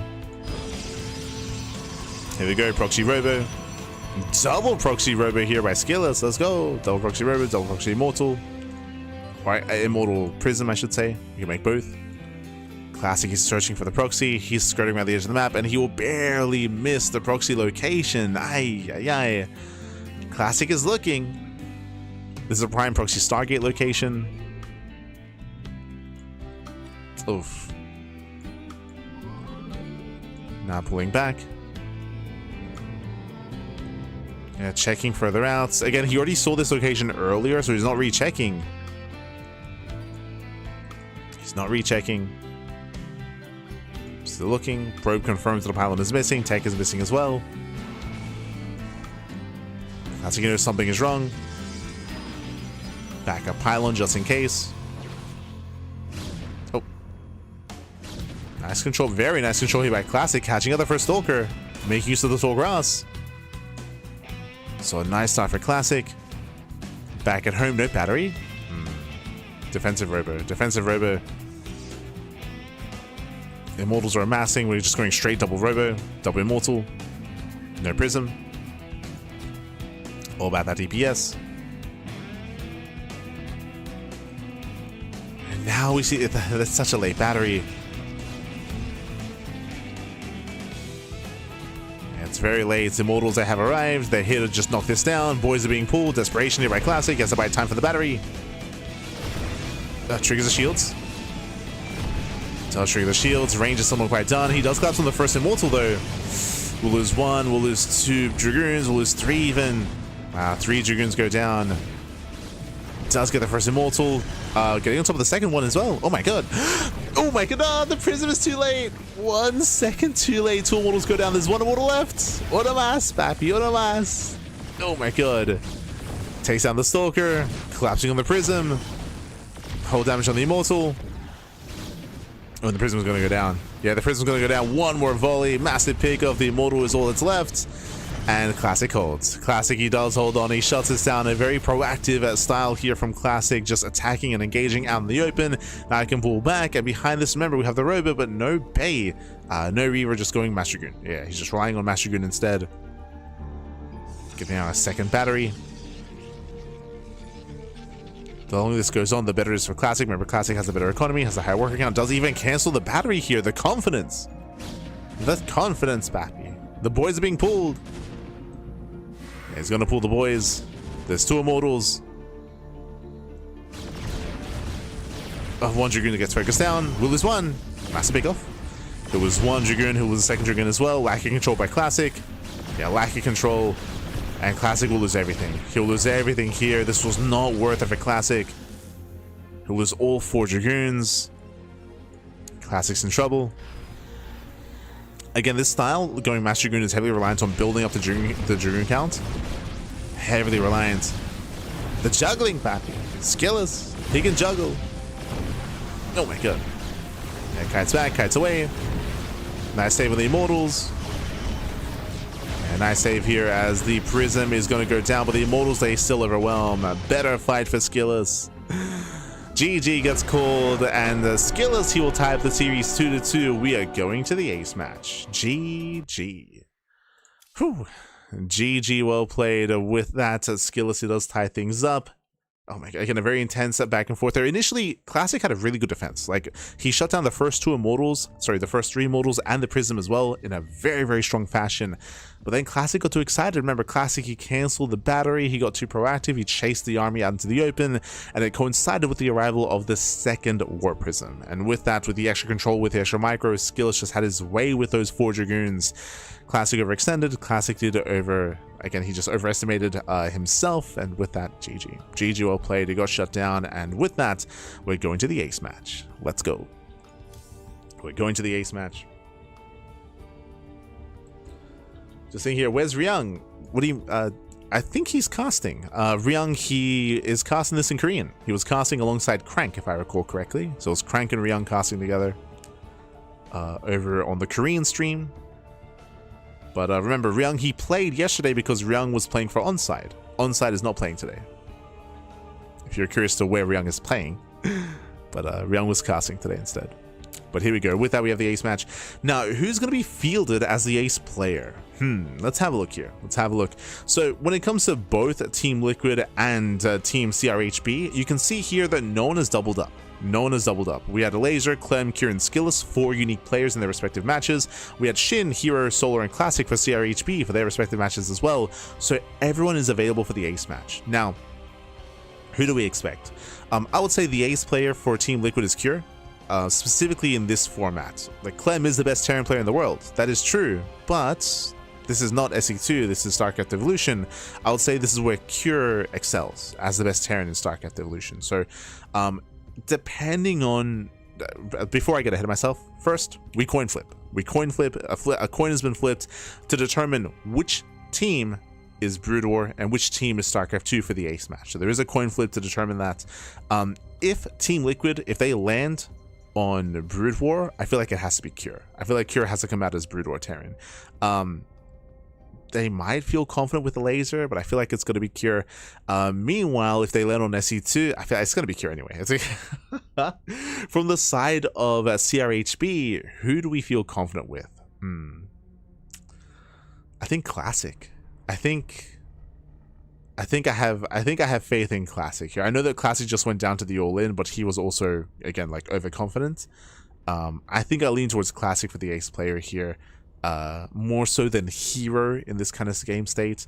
At the same time, herO has been looking very impressive. Like, he's been surprising me with his play in today's tournament, in today's broadcast, with his Brood War play, so we'll see. I'm leaning towards Cure versus Classic in the ace match, but let's lock in. Let's lock in. All right, let's go. Here we go. Oh, we got it half correct. Okay, so we have the answer here. It is Classic. Classic is coming out as the ace player for Team CRHB, which again makes sense for me. Classic, I would say, is the stronger pillar, more so than herO in StarCraft Evolution. So Classic is the first ace player, and he's going to be playing Brood War Protoss. Also makes sense. I don't really have as much confidence in herO's Brood War Protoss, so Classic, he'll be embracing that. Meanwhile, for Team Liquid, it is not Cure. It is going to be SE2 Zerg. It is going to be a Laser. Okay, so it's going to be a ZVP ace match. A Laser versus a Classic. Oh boy, interesting. We'll see. We'll see how our players do approach each other. We'll see what kind of builds we have in store for us. Let's go. A Laser is also very well versed in StarCraft Evolution. It's very well versed. Show us what you got. As we are loading into Fighting Spirit. And this morning, in the top side of Fighting Spirit, we have the Polish Protoss, the Polish Zerg. I'm just used to saying Polish Protoss. There's so many of them. The Polish Zerg player, the SE2 Zerg for Team Liquid, the ace player for his team. It is a Laser.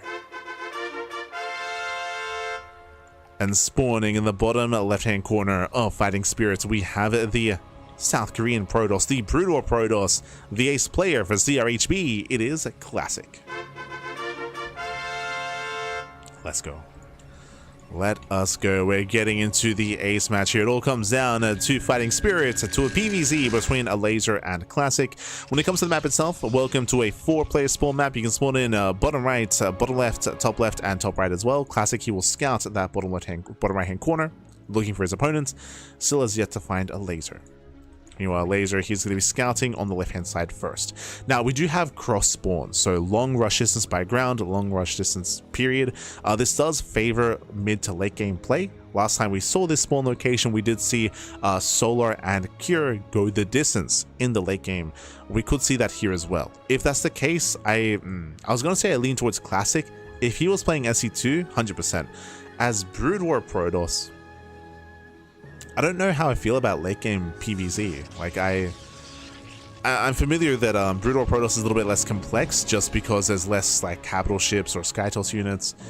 Going Carrier, Arbiter, Storm feels like the go-to. I would like to see it. I'd like to get there. We'll see if we can. We'll see if we get to embrace a longer and later game. For now, hatch gas pool just opening up. We just be opening up.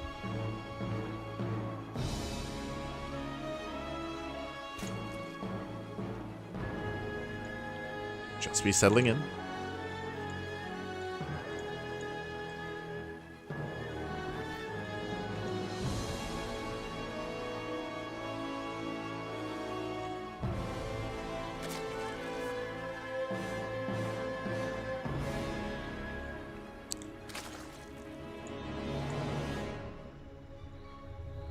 So again, from here we are just going to be settling into our openers. We do have our Stargate opener at a Classic. Okay, opening up Stargates into Scouts to shut down Overlords and Night Vision, Night Scouting. If you recall, we saw something similar at a Classic earlier in the broadcast. During the previous Bachelor series, Classic he played against Reynor, if you recall. Played against Reynor, and Classic he was popping off with his Scouts. He was able to punish Reynor's Overlords, punish his economy, and just punish Reynor, period. I would assume that Laser is going to be a little bit more prepared for that kind of game state. That was, of course, Classic punishing with Oracles, not Scouts, as it's going to be that Stargate into Forge. And now, based on the Forge placement further back in the main base, it looks like Hidden +1 into Zealot Legs. It looks like +1 Citadel into Zealot Legs, into a more heavy Zealot Storm composition with an earlier speed load timing. That's kind of what this is telegraphing here. We'll see if that's the case. For now, there's two Overlords, one at the natural, one outside the main. Scout is coming. Oh, my apologies. We're not going +1. We're not going Citadel. We're going into a second Stargate. Okay. I mean, it is cross-spawn. So if we're going to rush into Skytoss, this is the best map and the best spawns for this. So we're rushing Mass Scouts. We're throwing down a wall of cannons, telegraphing that it is going to be a second Stargate. A Laser, he does, I believe, see all the cannons. Yeah, he sees the cannons, so he knows. He knows it's going to be more Stargates. And bam, instant Spire. Good read, good reaction. Solid reaction from a Laser. Aware of what's going on.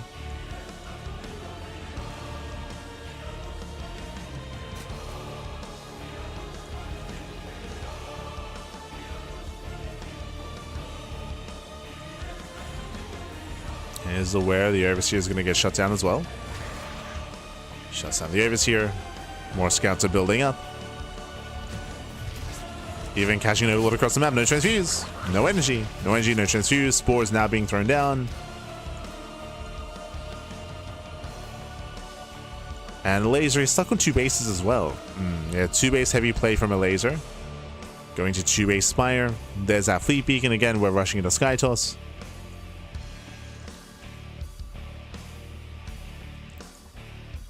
And I'd imagine that the Laser is going to work towards Queen Corruptor. That'd make the most sense. Oh, Lings, they flood in. The wall there. The wall's got a wall. Lings, the wall's wide open. Lings, they flood into the main. And this is disastrous here for a Classic. I remember there's no defensive warp ins. Does pull the boys. Decent micro. He'll still lose 5. Oh, God. 5 probes going down. Heavy losses here for Classic. Losing 5 workers. That should not have happened. This is what happens when you're on the same team as herO. We gotta... Ooh. Scout goes down to the Spore. Yeah, Classic slipping up here, making mistakes. Yeah, slipping up does kill 5 drones in the mineral line. That does help even things up. It was going to be Muta play. Oh, not Corruptor. Interesting. Is going Muta. Nice control so far. Doesn't lose any of them, but we'll react. We'll respond with Corsair. Corsairs are on the way. Oh, one Mutalist is going to be not focused down. Does survive. Classic pulls back, getting into speed. I believe, is that Corsair speed or Scout speed? It's one of the speed upgrades.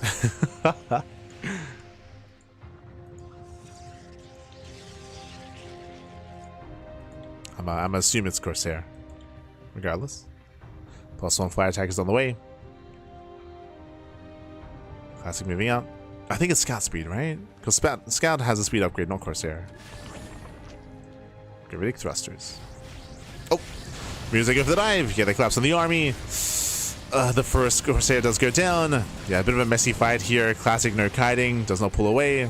Just took the fight to the face. More Corsairs have arrived, and with that we can punish. Yeah, Corsairs, they should punish these mutas.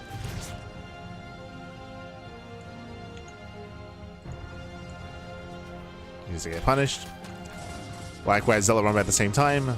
Does nice some mining. Nothing major, but some mining is denied. Can say the same here for a laser.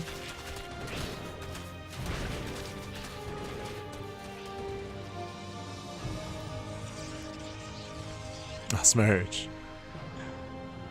I mean, Kura's asleep at the moment. You know, Europe right now in Europa, it's very, very late in Europe. And Kura's going to be casting tomorrow. Meanwhile, Yako also has been fixating on his IRL career, which is a good thing, for sure. Maybe one day, bring him back on. We've been playing Divinity together though. That has been happening. As mutas, they do hit the right-hand side again. Corsairs out of position. The Lings that distract on the left. And mutas, they do wreak havoc here. 10 probes going down. Catching out 10 workers. Yeah, nice use of the mobility. Nice use so far. So we can see a laser switching into Muta Corruptor. Classic zone economy has been stifled. It's still lacking. And again, the distance between your natural and the third is insane. It's it's crazy, Pappy. It's crazy.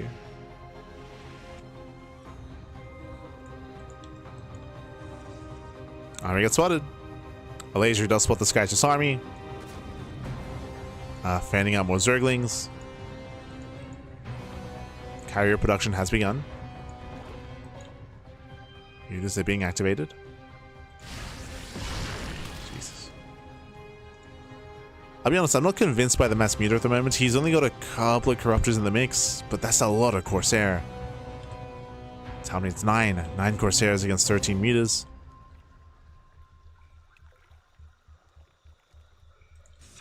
Oh, let's go. Capacity upgrade on the way.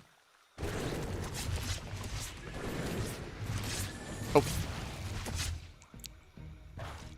We do have a link counter cycle towards left hand side. Again, the ground army is lacking. We're heavily reliant here on side defense. Things are moving in.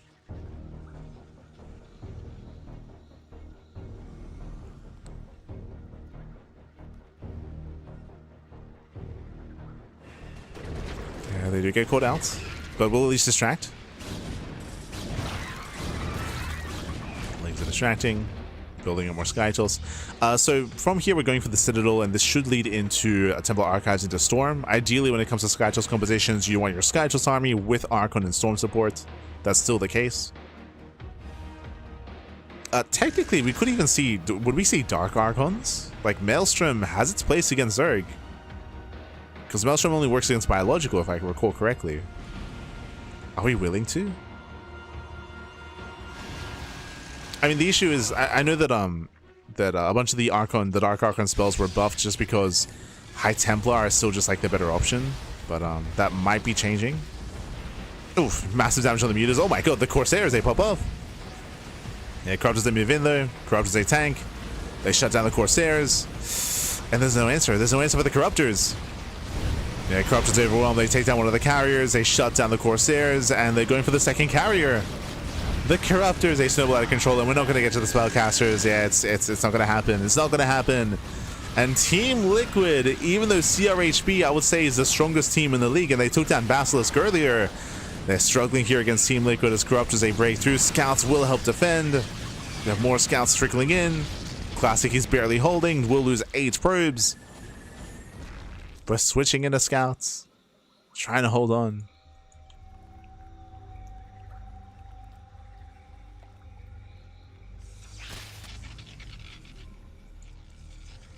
Again, Corsairs, they traded well against the Mutas, but it was the Corruptors. It was the Corruptors that were the real issue. The Corruptors, Bappy. And there's that Temple Archives. We spoke about Storm and Archons earlier. Excited to see if we go down the High Templar route or the Dark Templar routes. It should be High Templar though. Even though the Dark Archon was buffed recently, like I don't know if that's enough to incentivize players to experiment, like in a tournament like this.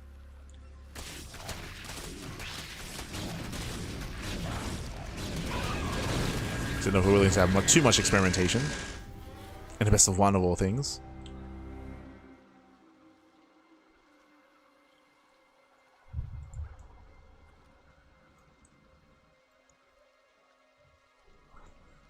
Now we're switching into Corsair. Yep, there it is. So Storm is on the way. High Templar as well.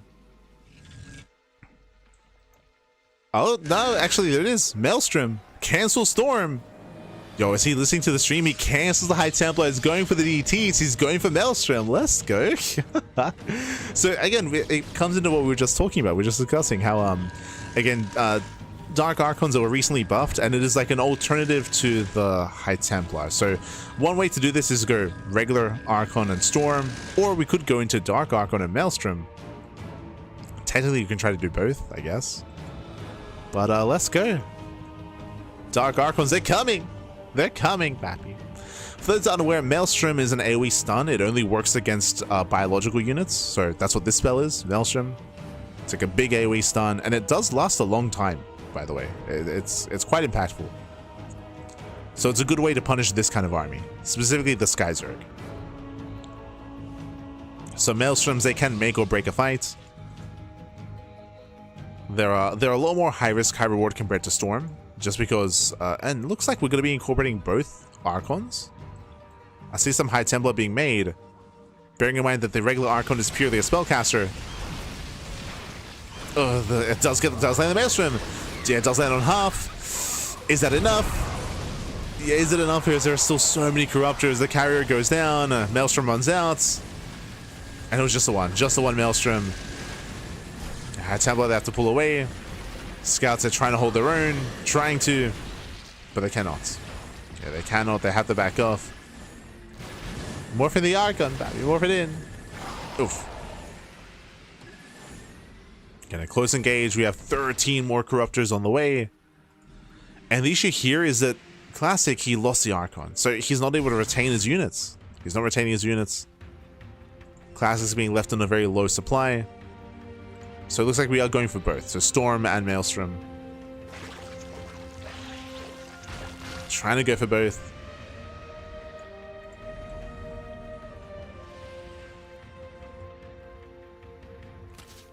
But it may just be too late. It's like, it might have just been too many losses already here for Classic. Might have been too much. Ooh. As the lasers pushing in. Again, Storm is not ready. Carrier's being focused down.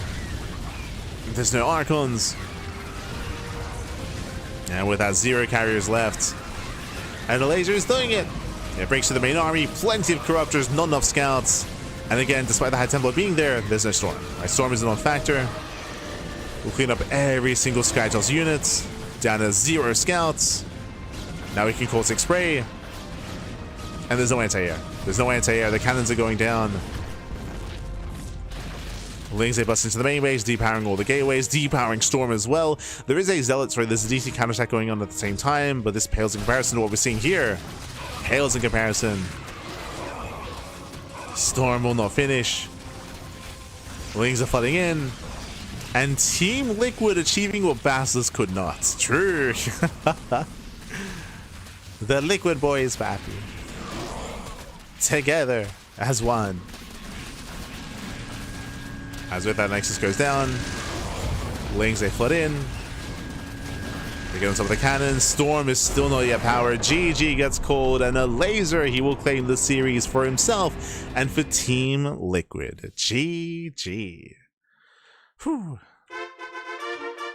GG, well played. Very, very nicely done here by Laser. Very intense back and forth, of course.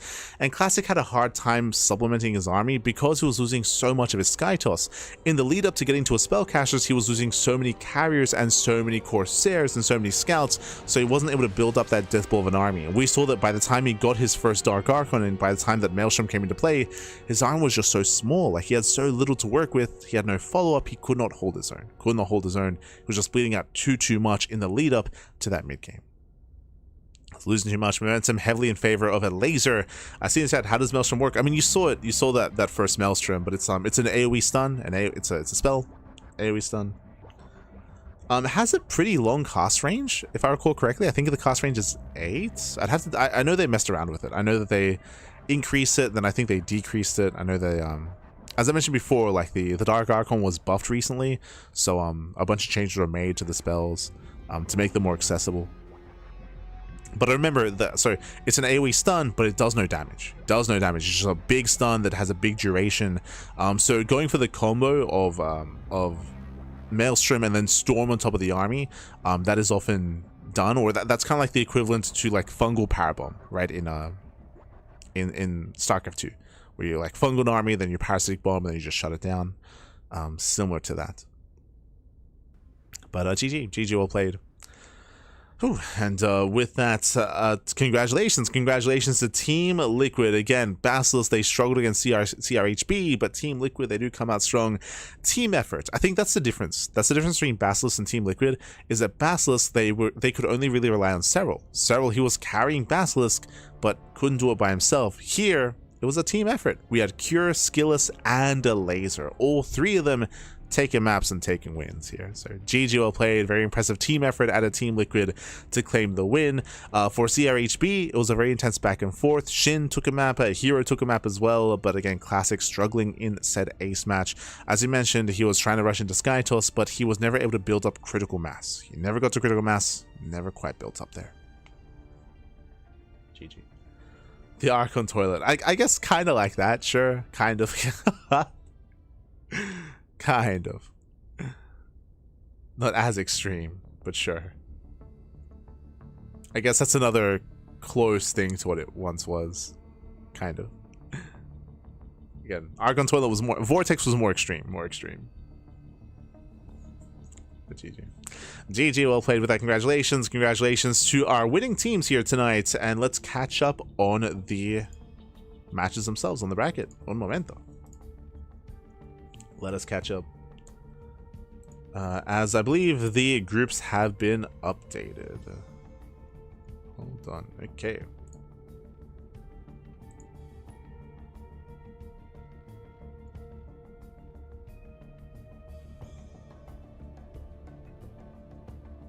Un momento. As we do. Bam. There we go. Okay. Oh.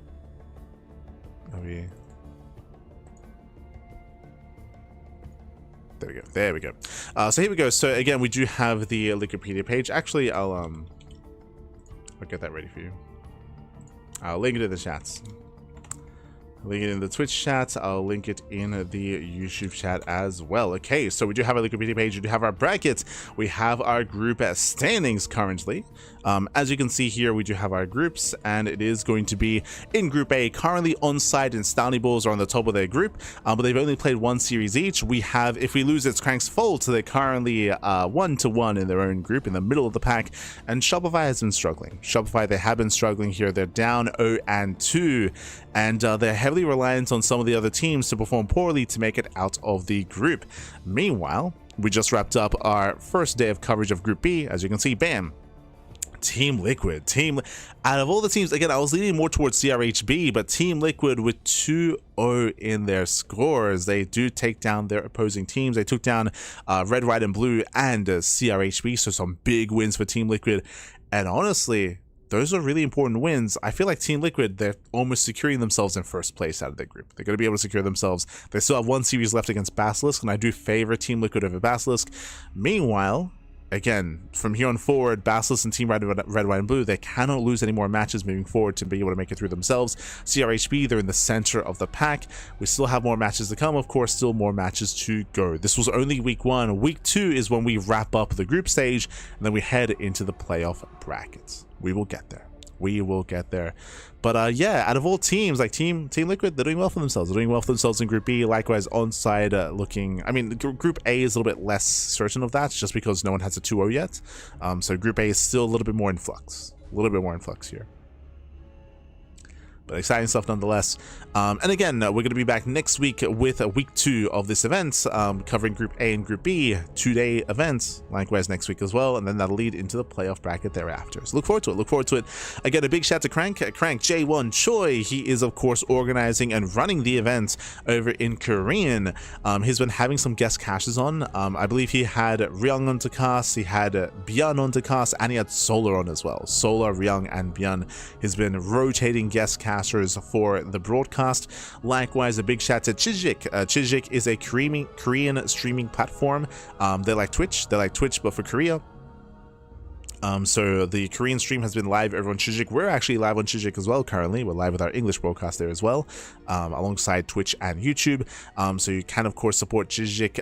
They are similar to Soup. They're a competitor to Soup, just because Twitch does not support Korean streamers. So that's why we have other competing platforms like Chijik and Soup instead.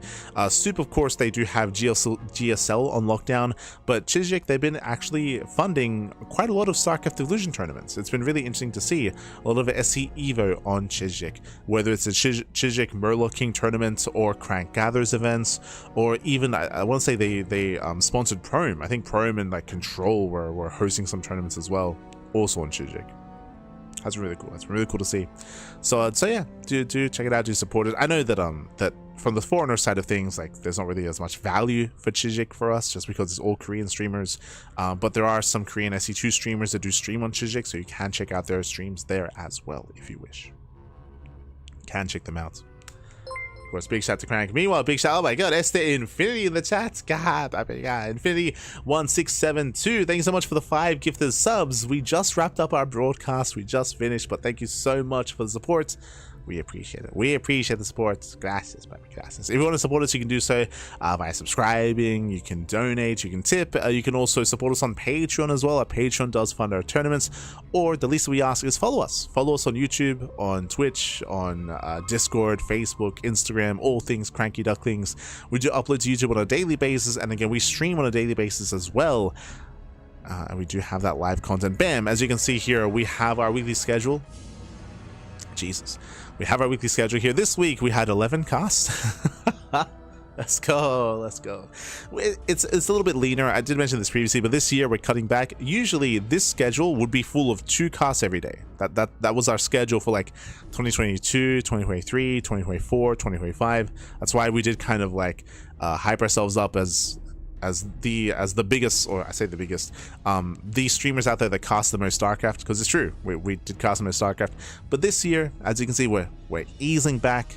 Thursday only 1 cast, Monday only 1 cast, Sunday only 1 cast. So we're easing back on the content a little bit, just so we can rest a little bit more and get some rest and get some food and get some sleep as well. We get a little bit of sleep. This is us pulling back on the casting. But yeah, we're here on Saturday. We just wrapped up with our Crank Gatherers broadcast, and tonight we're going to be live with SDO. Sea Duckling Open is going to be later on tonight. That's going to be in around 6 hours. In around 6 hours time, we're going to be live with our next broadcast. I will be adminning that event. I will not be casting. That's going to be casted by herO and Steel Mold. They're going to be casting Sea Duckling Open. That is our monthly amateur event. And then tomorrow we're going to be live with our Open Cup Sparkling Tuna Cup. That is funded by our Patreon. Both of those events, I should say. They're both funded via Patreon. Do check it out. Otherwise, thanks for watching. Thank you so much for watching. Thank you so much for the support. We do appreciate it. And we'll see you guys next time. We'll see you guys tonight for SDO or tomorrow for Sparkling Tuna Cup. Thanks for watching. See you next time. Ciao. Bye. Ciao. See you next time.